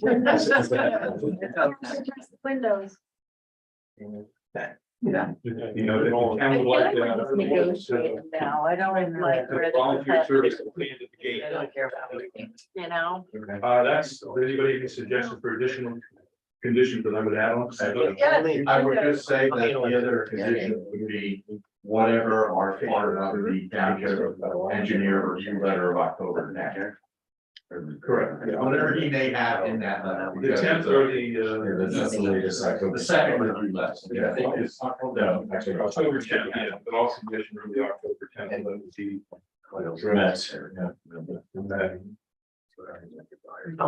Anything else? I just have a Lucy Martolo, budget finance manager for the township. I just have a question, David. Is your motion regarding to the background check?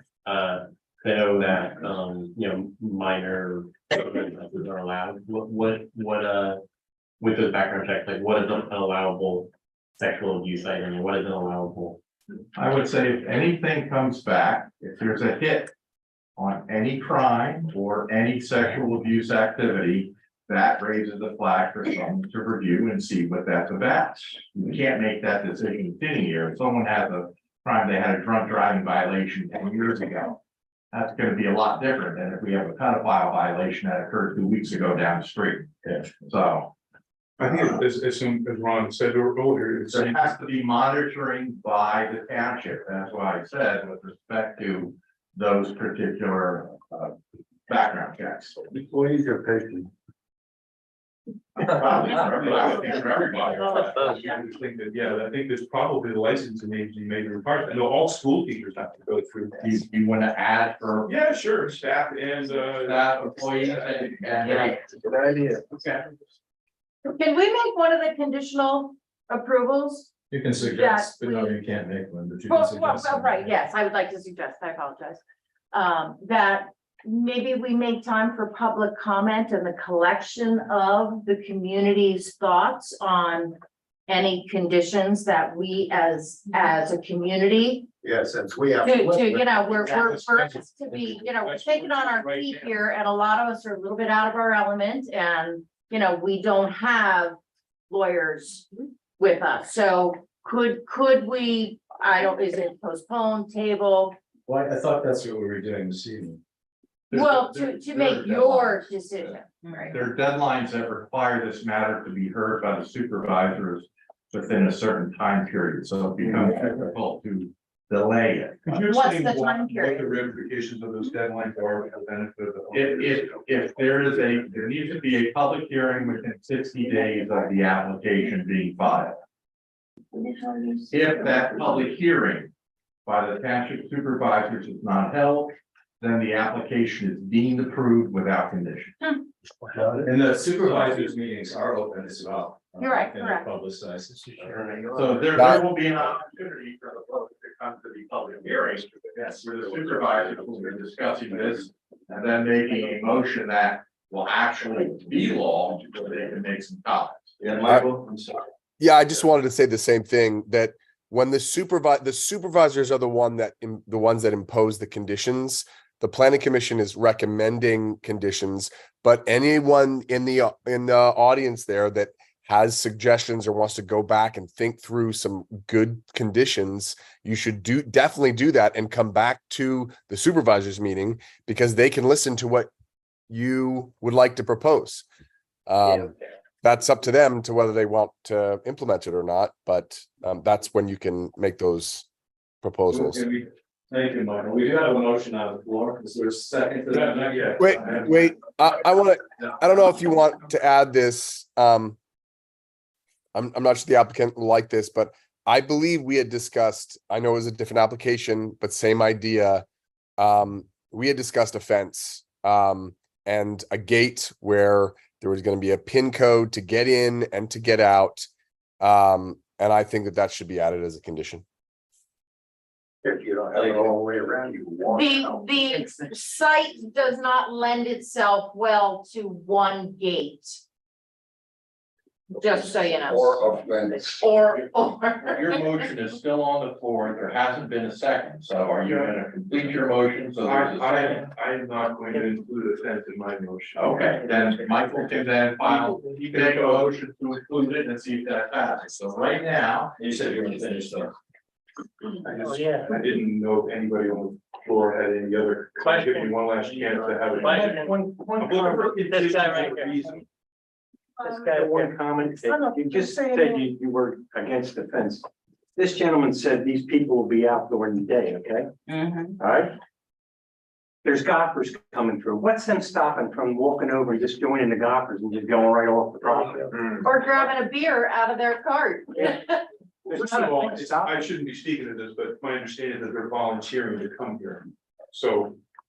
Volunteer for a meal. Ask me how many times I quit smoking voluntarily. My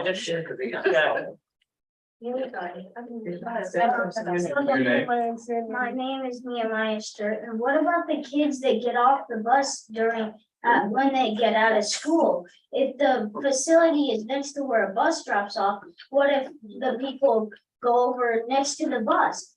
What are the kids supposed to do? Run to their parents, lose all their energy? What are they supposed to do? Good question. Very good.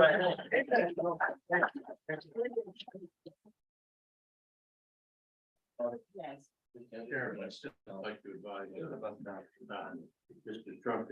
The supervisors already have a well-researched list of conditions, and most of what you're discussing is already on that. So I wouldn't make this an effort to just cover everything, because we already have covered most of this. Okay. And it will be brought up on November 8th. Okay, well, yeah, he wasn't, we weren't voting that out. Thank you. Well, then, I think my motion stands, That, Mr. Chair, see if there's a second to that. Second. Then any more discussion? Vote on the motion. All those in favor of Mr. Schultz's motion, say aye. Aye. Aye. Okay, Doug? Nay. Doug? Michael? Nay. Okay, Stephen. Now, Michael, do you want to make a motion to amend? No, my nay is my voice. Same with me. No, I meant, you talked about a fence. Do you want to Do you want to make make that motion, Michael? a motion to amend? Because right now the motion passes 3-2. Do you want to make a motion to amend to include a fence? Well, I guess I could make a motion that, and I mean, the reality is I think it's going to happen anyway, but that the supervisors entertain recommendations from the public and make the conditions accordingly. Okay, well, that's really not a motion then. That's I know. simply a suggestion. Okay, so we're not gonna have a motion here with a fence. Is that my understanding? No. They said it wouldn't be possible. Because it may or may not be possible, you can make it a condition and then it's up to the applicant to deal with it, but that's your call. Okay. Okay. All right. Thank you. Thank you, everybody. We have additional items here, welcome to stay, but I don't think. I'm sending that out. I'll send you the copy.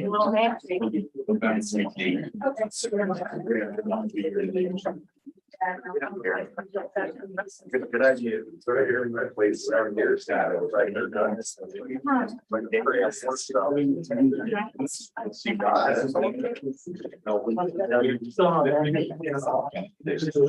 We'll just take a recess for the.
How long is this recess, guys?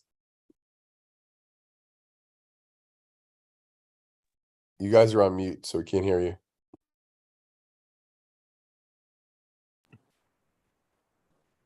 I have the same question.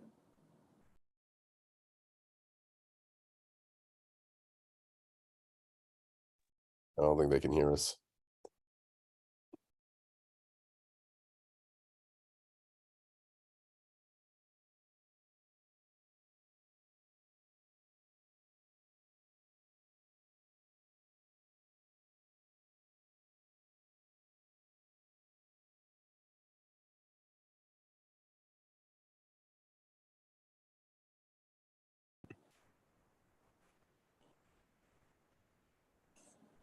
He's muted.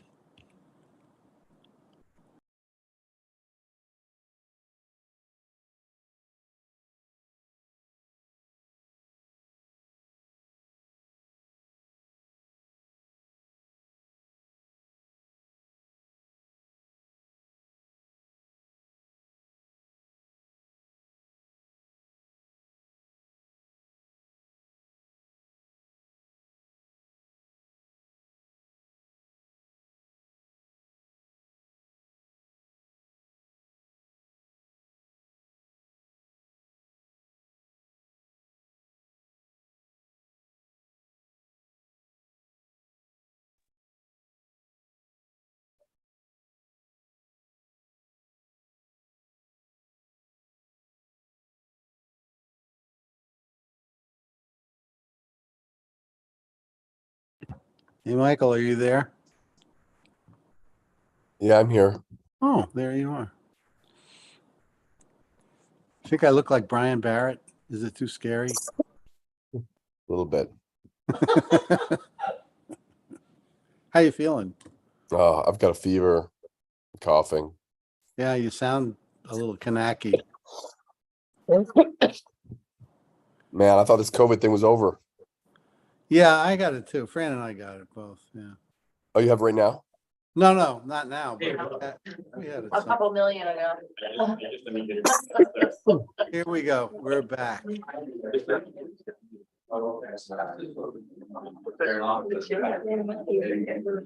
okay. So let's do that. Go ahead. All right, the on the agenda is the discussion of a noise nuisance order. The township does not have a noise or nuisance order. And Supervisor Lowenheim and our township manager, Ms. Hyland, did yeoman's work with respect to checking ordinances in other townships, checking what ordinances there are in place throughout Monroe County, which have standalone ordinances, which have zoning ordinances, which have other types of ordinances. And they have proposed an ordinance with respect to noise and basically nuisance. The ordinance that was discussed at last night's supervisor meeting, and it was a bit of a discussion last night by way of time and intensity too, if you will, was that that call was made to PSAP, which is the Pennsylvania State Association of Township Supervisors. That's the clearinghouse agency for the state. When someone has a township question, that's who you call, and you can get answers, and you can get sample ordinances, and you can get advice, and you can get all kinds of things from that. And they had suggested a two-tier ordinance. One which is plainly audible, which is it's a noise that a normal person can hear. That should be a violation of some type. And another one is a decibel reading. There's a certain decibel reading that's involved. I suggested that although the plainly audible ordinance, or at least section, is an easier one to perhaps use, I just don't think that holds up. I mean, when you say that's exactly the hearing. Let me say how it reads for the plainly audible. Okay. With any noise that can be heard by a person of normal hearing. Well, first of all, what's normal hearing? Hearing changes as the person gets older. So what measure are we using there? And then words, phrases, or specific noise signatures don't even need to be discernible or identifiable. Basically loudness.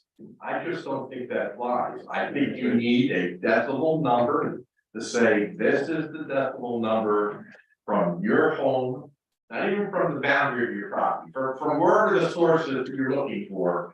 That gets read and it gets done by an operator who's certified to use a proper audio. That person meter. Maybe on call 24/7. Oh, it has to be, because most of the time. I agree with you, but the other is just, the other is so subjective. I know when I worked with students on campus, my students that it was the music someone was playing was loud that they didn't like, they would deal with it. If it happened to be music they enjoyed, you know, they'd let that slide. Yeah, It's really subjective. Those, I think, if you center your discussions on those two areas, is the plainly audible, does that make sense? And so how that gets handled versus the decibel reading.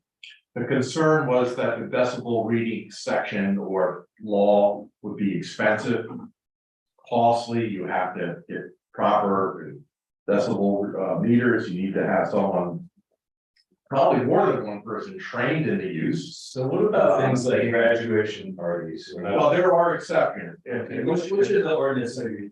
I'm looking at I'm looking at this one, this ordinance number. Yeah. And it may well be that you have it. Like with a small type, let me see, yeah, I think excuse me everyone for my big fat butt your way, just give me a second. Ordinance number, yeah. The print is small, but yeah, That's the one. okay, that's what I, Thank you. okay. So if you look at maybe page 3 or so, it says exemptions. And let's see here, the bottom of page 3, exemptions, noise, safety signals, warning devices, emergency pressure valve.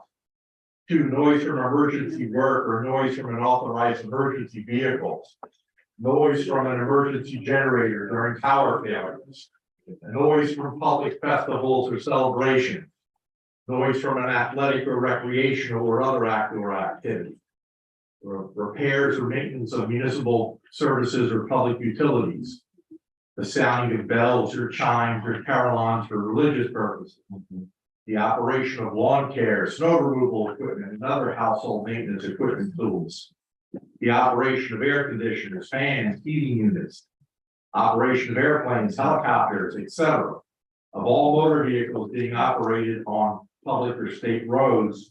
I would add to that unmodified motor vehicles, because you can have a motor vehicle that's modified to sound real loud and sound things like that.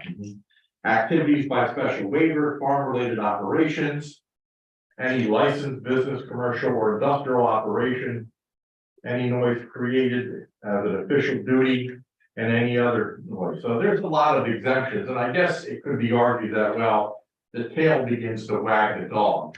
But I think that those are reasonable exceptions. If you have a wedding and it's making noise, et cetera, or you, for that special day, I would say, the neighbor has to put up with that, just as I do or someone else does. Does that, I haven't got this in front of me, does that include the draft that I did, or is this just? This is the one that came from. I'll show you. Mine was only one page. Yeah, yours was only one page. This is the draft. You have it there that I think Julia.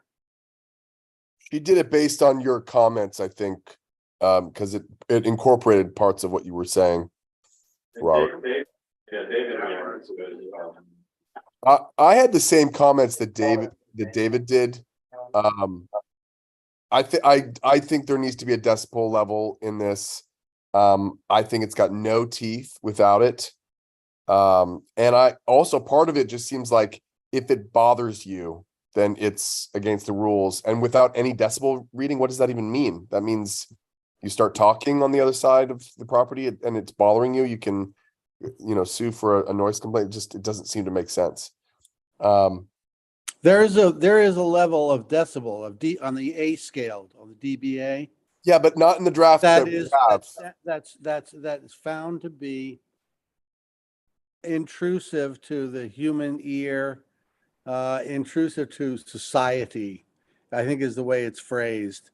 And Well, it seems like it's pretty standard to see 65 as the higher than that. It's 80. Yeah. Yeah, I mean, I think the Liquor Control Board does 75 for bars as the limit. That'd be great. Yes. I'm a little confused as to where my actual draft notes are on this, but I can summarize it because it was very simple. First, it was saying that, as Ron has stated, it's the decibel meter at the place where the complaint originates. Somebody's house, here we go. Somebody's house where their noise is excessive, that's where the decibel meter is. I think it's 40 feet from there, Robert. 40 feet from the location. No, that's where it gets measured. Sorry. This is on the location, okay? The location where, let's say at your house, you're hearing very loud music and you make a complaint. We have to come out there with a decibel meter that's an NSI certified meter. Those are meters that cost about somewhere between $300 and $400. And with a certified operator, that would be either the zoning officer or one of the designated people in the township who've been who've gone through learning to use it. And they would take measurement. Another thing I suggested, this comes from the New Jersey state recommendations for all municipalities for a template for a noise ordinance, which is what they call the 2-10-30 sample, which is you have to do samples for 2 minutes each. You have to do samples over at least a period of 10 minutes. You have to be on the site to do samples over a period of 30 minutes. So, and the average decibel level can't exceed, I think in New Jersey it's 65. I was dropping it to 60. 65 is just about the sound that you get if you're near a washing machine that's going on. So Robert, would this person have any, authority to tell the people to stop or to turn the music down, or does he then call someone else? that would be for the zoning officer to do. Let's say the enforcement. You would cite You would cite them just so you would. We would be the witnesses, okay, whoever was running the meter. The zoning officer, I'm sorry, code and zoning enforcement officer, because we're talking about a standalone ordinance here that is not part of the zoning code. And the reason is, if it's not part of the zoning code, we can enforce it immediately. If it's part of the zoning code, and this is the problem we're having right now with somebody who's running a motorcycle track in Mountain Manor, is we have to cite them. We have to wait 30 days to see if they'll go to the zoning hearing board. If they go, we have to wait for the decision there. If they don't go, then we can go to court and try to cite it. It doesn't solve the problem, whereas the other thing, standalone orders, we can cite them immediately, we can cite them every instance of it every day, and we can immediately take it to court. The other things I've said in here, which are pretty simple, is excess engine noise, anything like that, music or music and speech that's outdoor, indoor, unless there's a permit for it, like, a special event. Excess motor noise, ATVs, etc., etc. Construction noise. Saying that in residential zone, construction can only take place from 7 AM to 6 PM, let's say, Monday through Saturday, not on Sunday. And if it's in another zone that is near a residential zone where the noise is above that decibel level that I mentioned, it has to be toned down, or it has to be within certain hours. And we never quite decided exactly what that should be, but that's a fact, all right?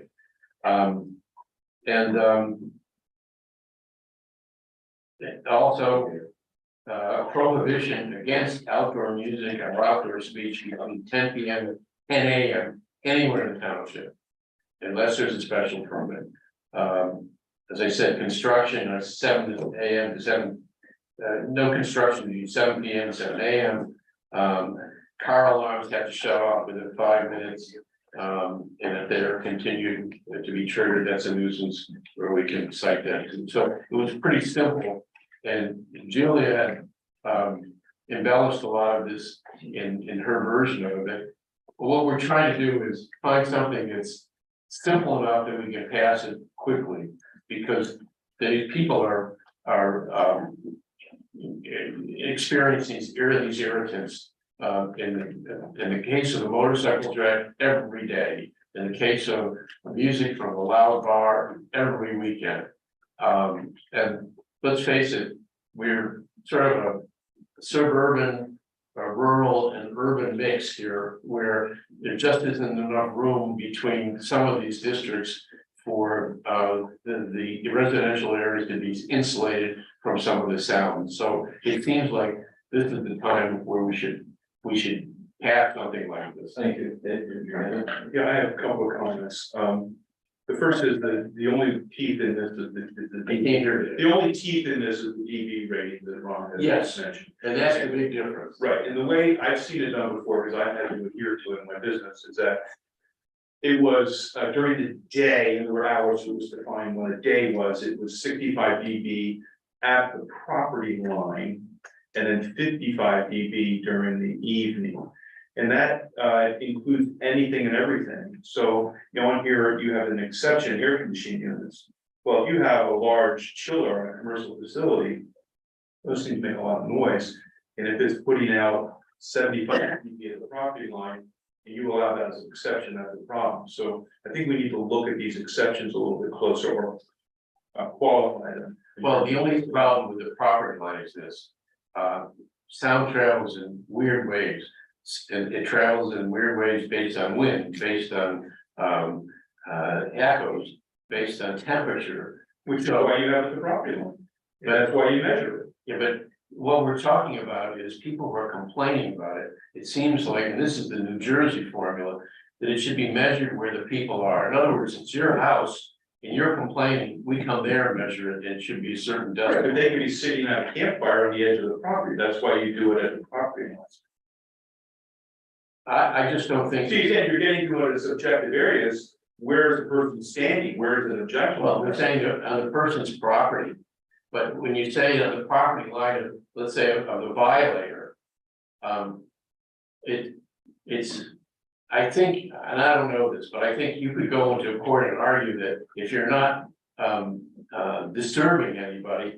Why is there a law that says you can't make noise? Is this unconstitutional? I don't know. What do you think, Ron? Well, we wouldn't send anyone out without a complaint, right? I mean, I think what Dave is saying, the property line, that has always been my position. But I think your thought is a good one. If you're being bothered in your house, that's where you take the reading from. You don't go to your property line because you weren't standing by your property line getting bothered. You were bothered in your house. You went to the property line, the sound would be higher, but it's in your house. Well, then we have to figure out, let's say, let's take a music venue at a bar, right? What's the decibel level that's acceptable? It's not 65, not 60, it would be nothing. Maybe it's 80, maybe it's 90, but it seems like, okay, then the question is, are they really bothering anyone? Well, they're only bothering someone if somebody in their house says, it's too loud for me, come up here with a meter, I don't, and it should not be more than, let's say, 60 decibels. Because, you know, it could be a bar where there's nobody around, well, does it matter then? I mean, it seems like what matters is the complaint. You have to have a complaint, you're not gonna drive around looking for. Chris Crunk's concern is that if you don't measure the property line, there could be an issue. See, I would say, thinking it through, that like you said about being at a campfire. Well, if you're at the campfire being disturbed, then that's where you take the reading. If you're in your house being disturbed, that's where you take the reading. Yeah, but my point is, the sound will be higher at the property line than anywhere else on the property. Yeah, Because the sound diminishes, But that's not fair to the violator. No, it's absolutely fair, because you have a definitive line, which is the property line. Because as a resident, I can be anywhere on my property. And if it's too loud, Which property are you talking about? The property of the violator's property. Yeah. Anywhere on their property, the violator. Right. It can't be more than 55 or 65 dB, whether there's a residence over here or not. It can't be more than that. That is a very definitive line in the sand. If you say it's in the person's house, it's very subjective. Well, but we're saying that it's where somebody is complaining. It's bothered, yes. If no one's complaining, They came here in their So house. how do you put that in the paper? Or you just say, and this is all in the New Jersey template for No, it. they state the property. Huh? They say the property. No, they say at the residence or the place of the complaint. Okay, it's not the property line of the business, it's the place where somebody is complaining. Well, I'd have to look at it again, but I have dealt with this in my profession. And we had to maintain a certain decibel level at the property line of the facility we're working on, so that we didn't disturb any of the neighbors. Wherever they were in their house or out their campfire. But you were also constructing it in a residential zone, is that? Well, it was a commercial facility, adjacent to a residential area. So, and where we're differing is, I would say, is somebody who lives in that residential zone is complaining and says, it's over 60 decibels, that's the limit. And you're saying, if there's a construction site, it has a finite limit right at the line of the construction site of what? Well, I mean, a construction site, I mean, an operating facility. Like say Vicon, maybe they put in a chiller. And it's, or a piece of production machinery that's making a large amount of noise and it's disturbing the people that they found out. But where you measure that is at the property line. Well, see, I would say measure in Lake Valhalla. We're just arguing what the difference is, and I'm saying that, it seems to make more sense, if somebody's complaining, go to the place where they're complaining and say, okay, what's the measurement here? What it is at the actual children facility to me, makes no difference because it's an industrial zone. If it's not affecting anybody, why are we imposing something on them? But if somebody's complaining who is bothered by it, it seems like Bell Hollow, we go to. Well, I think now you're getting down to the weeds here, because I think that 55 to 65 threshold was at the property line, knowing that there were additional buffers that would further attenuate the noise inside the people's home. If you're allowing 65 dB, if a person sitting at their kitchen table, it has to go through the bushes and the trees and the walls and everything else, and it's gonna be excessively loud to get there and arrive at 65 dB. Whereas if you have it at 65 at the property line, that is an industry standard. And if you keep it on the property line, then the concern of more complaints are gonna lessen, because you've already narrowed it down at that property to a certain decibel level. So the likelihood of people complaining are gonna be less, because, well, you already complained. My concern is that if you do that, the person who is running the business has a valid complaint of saying you're restricting what they're doing for no reason. No, you're not. Only if there's a complaint, though, right? Yeah, you're definitely the bar with music. If no one complains, I mean, the law will say 65, so if there's a complaint, you can enforce that. But if no one complains. Well, that's what I'm saying, we're gonna have to do it where the complainant lives rather than at the bar. You're allowed The other thing is, hold on, we actually don't need to create one for bars, because the law already exists and it's got more teeth in it than we do because it's state. Anyone with a liquor license has limits on sound emanating from their property. It is measured at the property line. I think it's 75 decibels, but Yes, it is. I'm just saying, like, the reason we're adding this noise ordinance isn't necessarily for bars. And I don't know why, is it the saloon that's causing issues? I'd ask the question why the state hasn't gotten involved there already, but Well, they are involved. okay. So they do have teeth. They'll take their liquor license back. time, it can take a long time. The problem with the state from what we've experienced in these instances, Michael, is they can measure, but they don't do much. And they're supposed to consider it a violation of the liquor license. Yeah, so what happens unfortunately, what's supposed to happen is that when their liquor license goes to renew, they don't get it renewed. And yes, that does happen once a year. So if we were to set it out here as an ordinance, and we would have more teeth if we were to set something here in a township, we'd have more teeth to go in right away and take care of an issue than waiting for the state. So that's the. I think we need to be clear about the decibels and the times of day. Because you can't just say 0 decibels at any, like the way it was written right now, it seemed like there were certain times where you just weren't allowed to have any sound, which doesn't seem possible. So I think we're gonna need to make sure that for me, it seems to be a lot easier to understand too, if it says, between whatever it is, 10 PM and 10 AM, you can't have more than 50 decibels. And at the other times you can't have more than 65, something like that. Well, Michael, you're the only business owner here who has actually experienced this. So, you know what we're aiming for, which is people who complain on their property. What would you say is the best remedy for this? No, I think it should be decibels. I know Ron had some concerns about implementing that. I don't think it can be that hard. Like, as you said, it's like a $300, $400 device. And I think we just need to be clear on the times and what those decibels are. I think the main framework for the ordinance seemed okay. The other thing we need to look at is whether we're talking about a use or a zone, because this looks like it's residential zone, but are we talking about the use on the property, or are we talking about the zone because there's grandfathered uses? I think it probably should just be the zone, because we're really concerned about residential zone and people, their homes.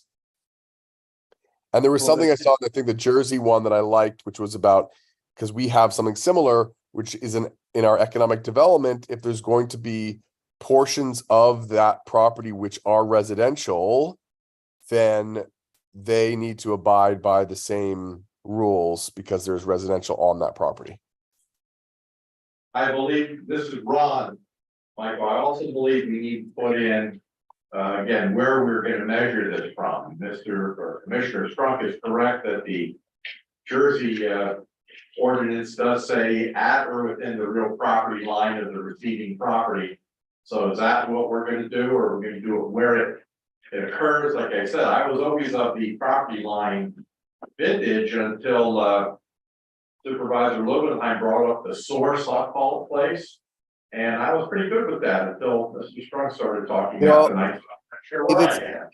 If it's the property line of the concerning the concerning, The receiving, let's call it the receiving individual.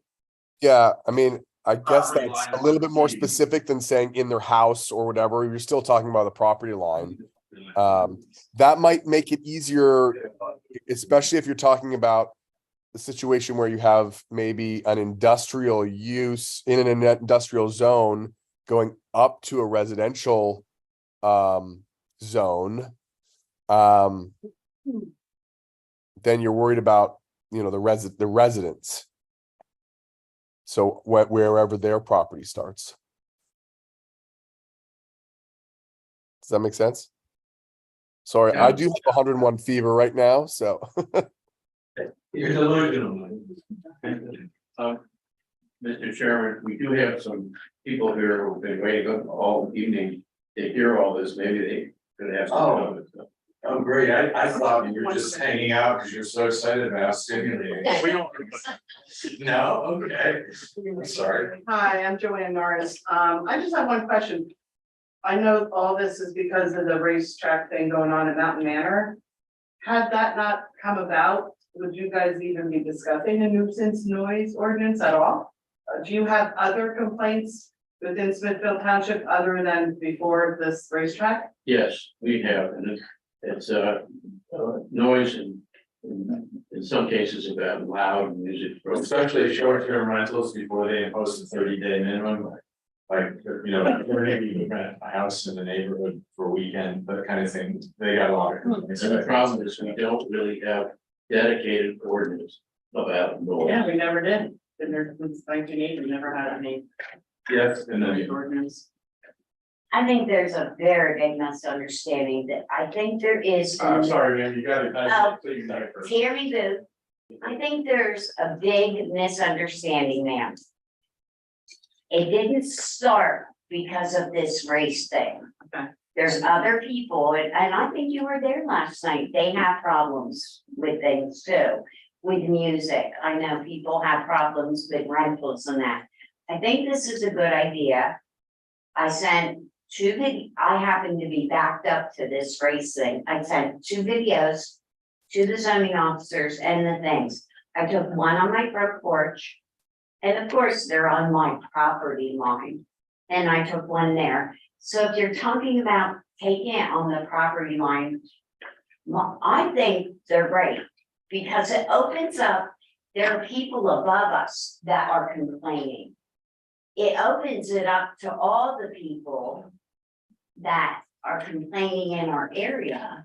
And they feel bad for us because they're abutting our They're property. doing it at the property line. Right, doing it on my property line, which is right on their property. line. What about the violators property line? They're the violators. They have us, so it's basically the same thing. Right, but in my case, if you would do that, it opens it up to all the people because that noise like air. Yeah, so I kind of agree with that. Thank you. And sir? Yeah, Mark Silvano. I agree completely. It should be on the property line. Because as he pointed out, at the property line, it could be 110 decibels. In the house, it might only be 60. Okay? Well, the people come out of the house, they're gonna really hear it then. So it's gonna be really loud. So you're talking about your property. I'm saying the property line of the people making the noise and starting. Oh, can I clarify what I want to try and say? Yes, go ahead. Every property, whether residential or commercial, has to have a limit of dB level at their property line. So it doesn't matter 4 property lines back. It's the person's individual property, commercial or residential, cannot exceed a decibel level at the property line. So the violator's property line. The person that's creating the noise cannot go above a certain decibel at their property line. That is a very definitive line and a very definitive amount that is measurable. Whether the person's in their house or their development, the discussion. And I also want to, while I've got the floor here, I want to go back to a couple of exceptions that I had on this draft. Let's see, the one is that there's really nothing in here that addresses commercial properties under noise disturbance exemptions under 10-202. It's actually underlined and it says no person shall make, continue, cause to be made or cause to be continued any noise or disturbance by any means within a residential zoning district. Well, okay, what about the commercial districts? Are they allowed to make noise? The way it's written, it could be interpreted that this only applies to residential districts. And it does not apply to commercial. I don't think I wrote that, so I can't take. Well, Right. I'm not saying you are, I'm questioning it. I think there needs to be some heavy language in here for commercial. The other question that I have is, there's a reference in here to ISO 12001. Isn't ISO certifications for quality in construction or manufacturing? I tried to look up on the internet and I could not find, where the hell is it now?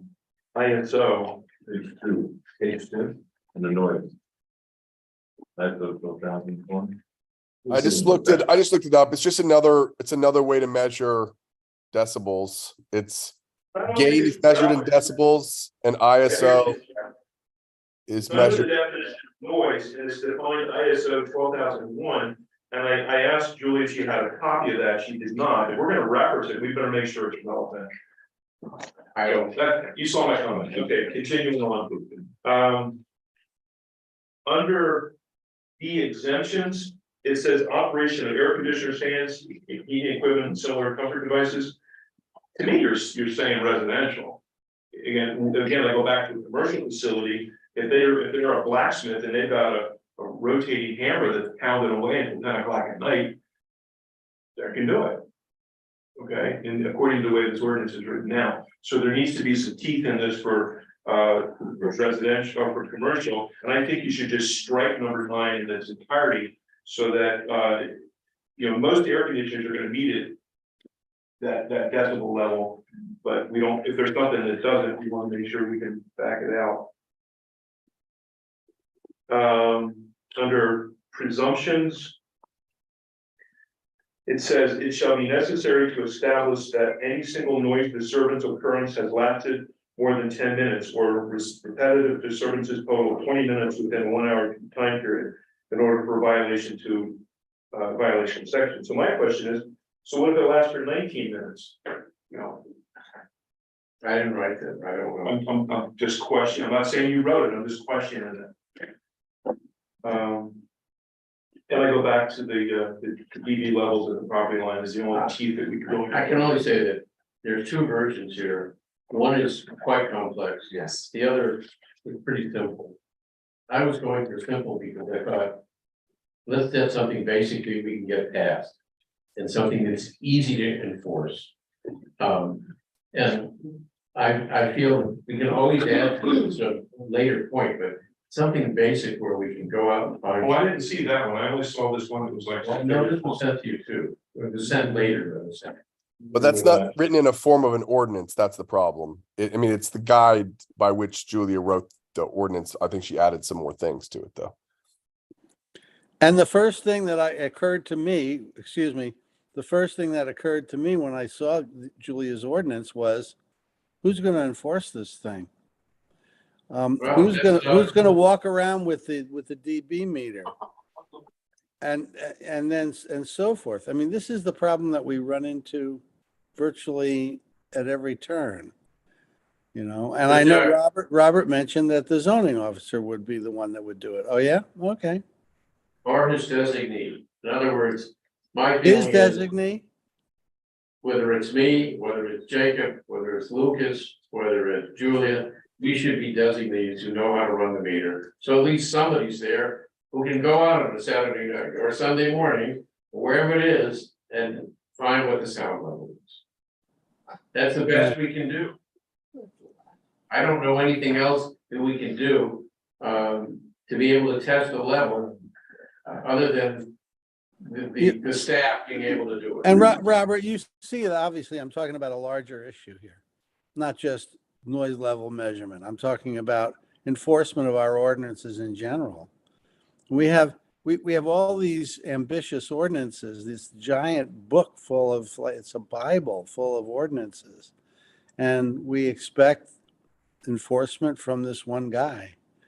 You know, as I've said to you before, we could go around this township in a van, which we did once with Tom Comita, and just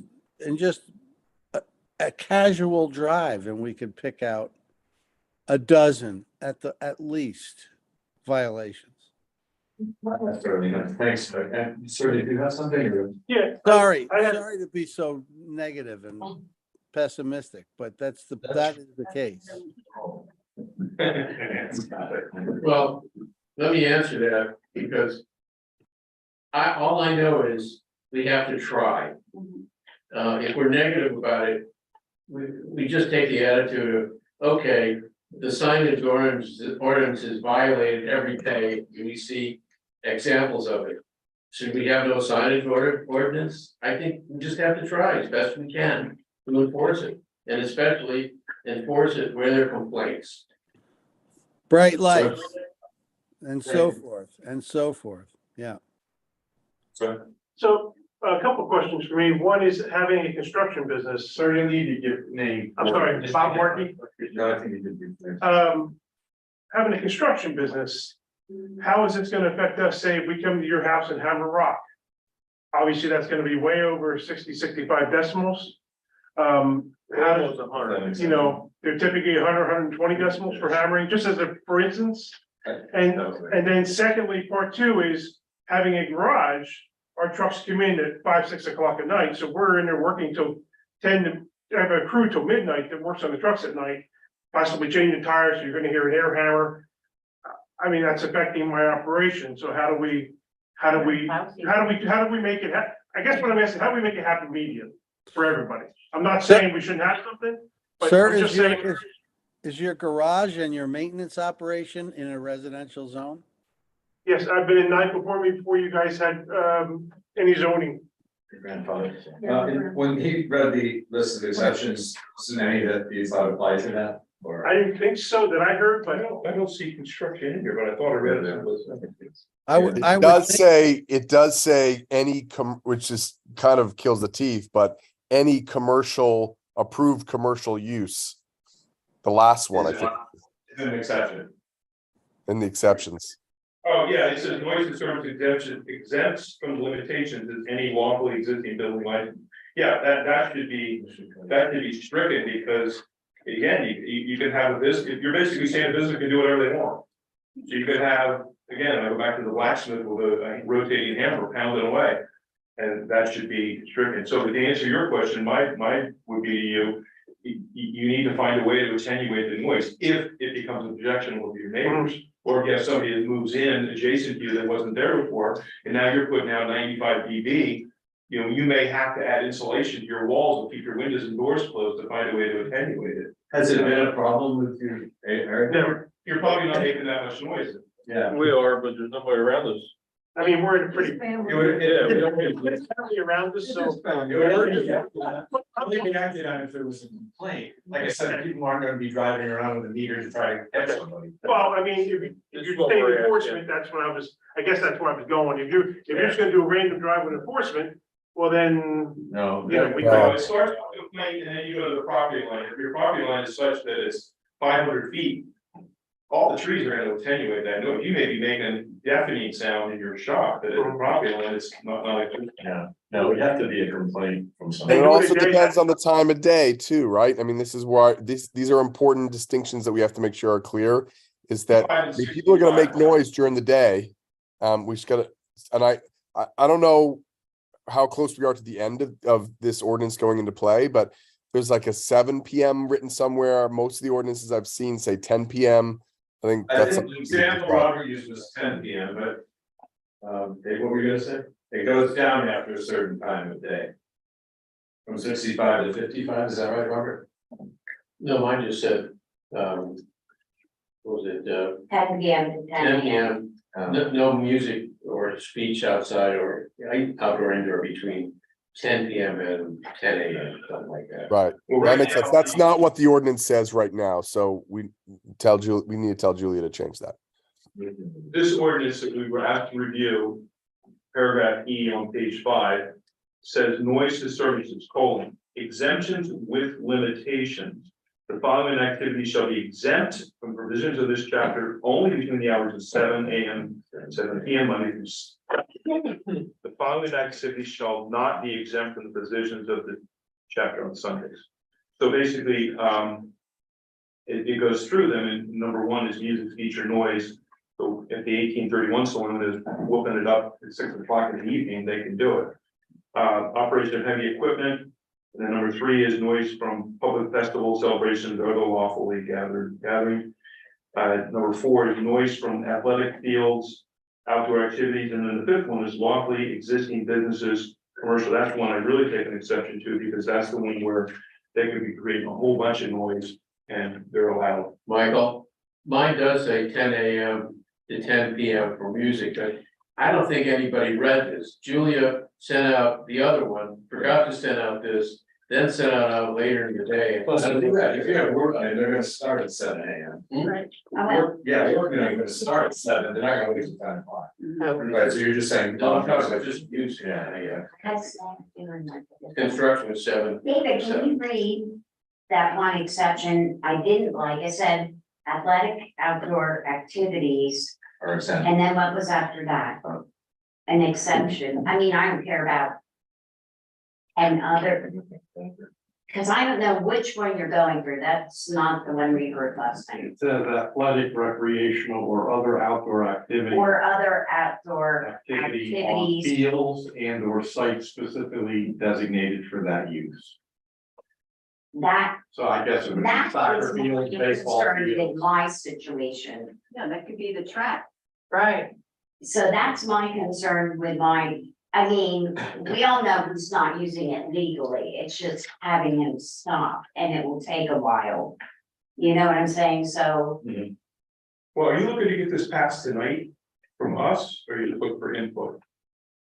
This is discussion, I don't know. Well, I think it's got some holes in it, me personally, and I think we need to do another pass at it. I hate to keep this going for another month because we have problems out here we're trying to solve. Understood, but you can't put something out there that's full of holes.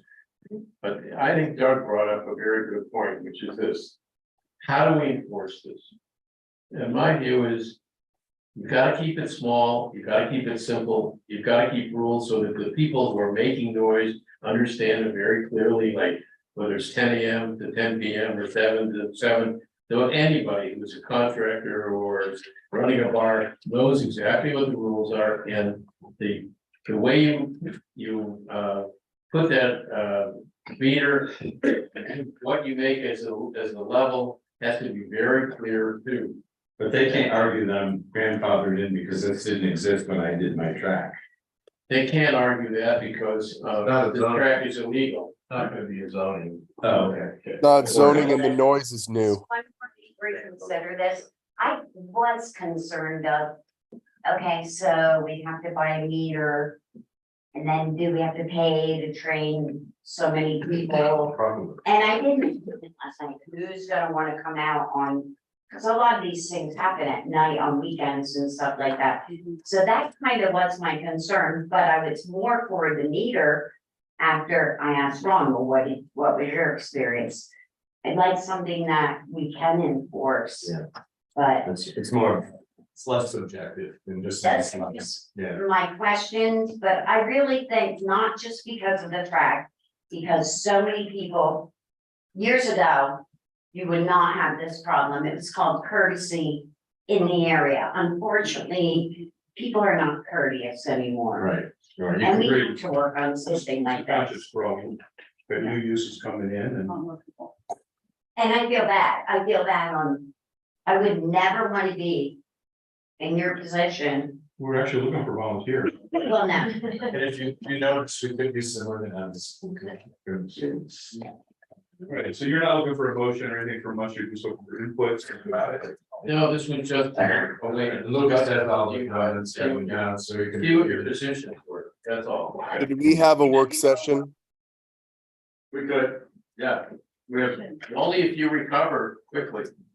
Well, it's 2 weeks, right? When our work session would be what? The last, I don't remember. This meets the second Tuesday, and we have the fourth Tuesday as a work session if we need to.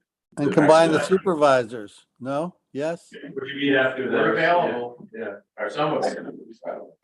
Can Julia be there?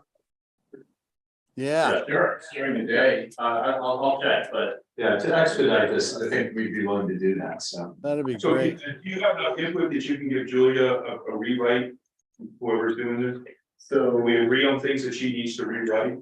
My notes are gathered, but if there's. Our discussions. Do we need to have a consensus of what we agree should be in the rewrite, or are you just we're gonna do this all again?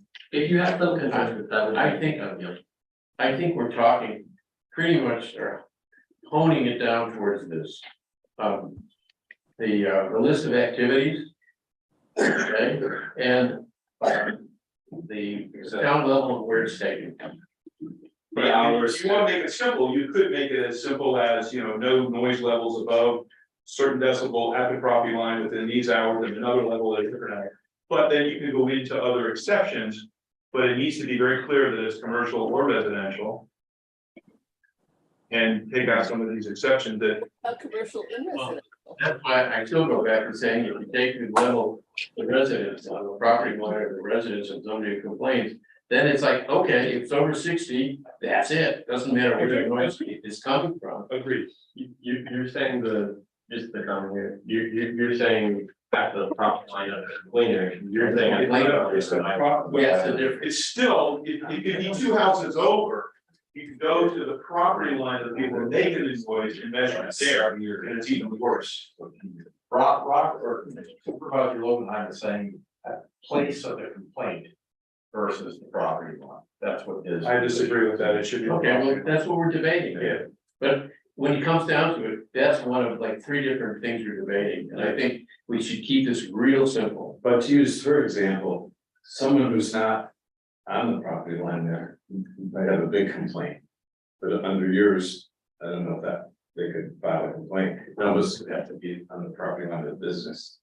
So you're saying. Mr. Chairman, Mr. Chairman, Yes, okay. I think that the one thing that we should try to adhere to here, there's OSHA has some standards. And if we could figure out, I know, Dave, I know OSHA is not, but someplace, somewhere, there are standards for noise levels and distance there from the source. And it seems to me that the levels of annoyance, now I know that's a very subjective thing, but the levels of annoyance were something like 80 decibels at 40 feet. That's where it becomes, okay, well, you guys are shaking your heads, so let's make it 65 decibels. Julia, and they collected a bunch of samples from, like you said, Jersey and other places, so we do have a lot of that data. Doug, you hit it on the head before, which is, how do you enforce it? And it's gotta be very simple to enforce. Well, I agree. well, that's a different discussion. But you guys are getting all tangled up in whether it should be at the property line for the source or at the property line for the listener, that person who feels. Same property line. So which is Not it? It's the same property line. All right, Not so you, necessarily. But if it's not, further it's away, not it's the necessarily true. property line of the land. That's where you wanna measure. Well, I agree with that, because I've been thinking about that. 'Cause I'm Okay, so it's 0.8 your miles next door neighbor away. that's the problem. No, I'm 0.8 miles away, you can't even see, the problematic, establishment. from my house. It's right up, Sorry, can I have your name? Lynn Shore. Thank you. And, I agree that if you measure it at the property line of the violator, and it has to be at a certain decibel at least, then when it travels, it will, be lessened. Because if you're looking at the property line of the complainer, where is the property line around here? Because a lot of people don't even really know. It's like, It's like a mile down the road. well, It is, I can give you a website right now. Yeah. You can click on the property. yeah. But I thought, don't know. the noise complaint, the noise is going on now, how much time is it gonna take to find the property line and get somebody there with the decibel meter and, You can do it on then the your phone. noise is done. You can do it on your phone. So. I thought you just said like certified. Over. Exactly, certified. Sorry? When you said a meter had to be certified. Yes, no, Yeah, yes, that's easy. I will. It's So- great. But you were saying you can do it on your phone, but. No, you can find the property line on your phone. Oh, okay. Make a motion to adjourn. Are we gonna meet at our work session? Your last chance. Just for clarity, when you were talking about commercial and during the day, are you still calling that at 65 during the day? I'm just saying there needs to be a DB level. Okay, But no, it's typically been 55 and 65 is what I've seen in other ordinances and statutes. and is That's that very low. commercial? It's at the property line, so that means you have to do something to diminish the noise. But what I'm saying during That's the way day, low, but okay. if you're saying 65 during the day at a normal garage, you're not gonna meet that. No. I'm saying you have to try to look through this as you're thinking about deeper. I'm not saying this, that's. Yeah, also, I'm just putting it out there to think about that. I just know, I've worked in New Jersey and I designed buildings and we had to meet 55, 65, somewhere in there for various times of the day. Well, I agree with that, but then you're saying, are you asking the commercial business now to go in and invest how much money to try to bring your business into compliance with that? Then that's not fair. Probably true, 55, 60. Yeah, I'm just saying, you gotta look at I'm just saying, there's a lot there to be looked at, I think. Understood. I'm not saying you're wrong, I'm saying that Right. there's just gotta be some more, I think you guys gotta get together. Somehow, there's gotta be a happy medium, I don't really. I'm not sure what that is, Dave, to be honest with you, but. I don't know. Mike? Last yeah, chance.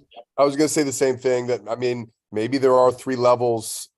I mean, this is why I don't think we should just push this through too fast, but maybe there'd be a day level, an evening level and a night level or something like that. Again, the bars for PLCB is 75, so just keep that in mind too. 75 where? 75 where? At the property line. Robin, that's fine. You get a motion. To adjourn. Is there a second? So all in favor? Second, Lucas, could you have? Wait, are we meeting? Are we meeting for I'm the? gonna ask Jess to send something out to see what's available. All right, thanks. All right. So pencil it in.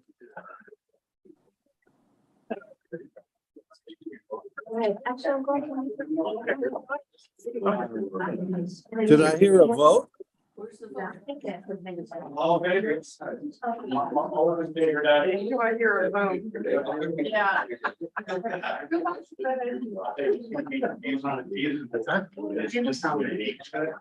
not, I can see, 9:30. Yeah.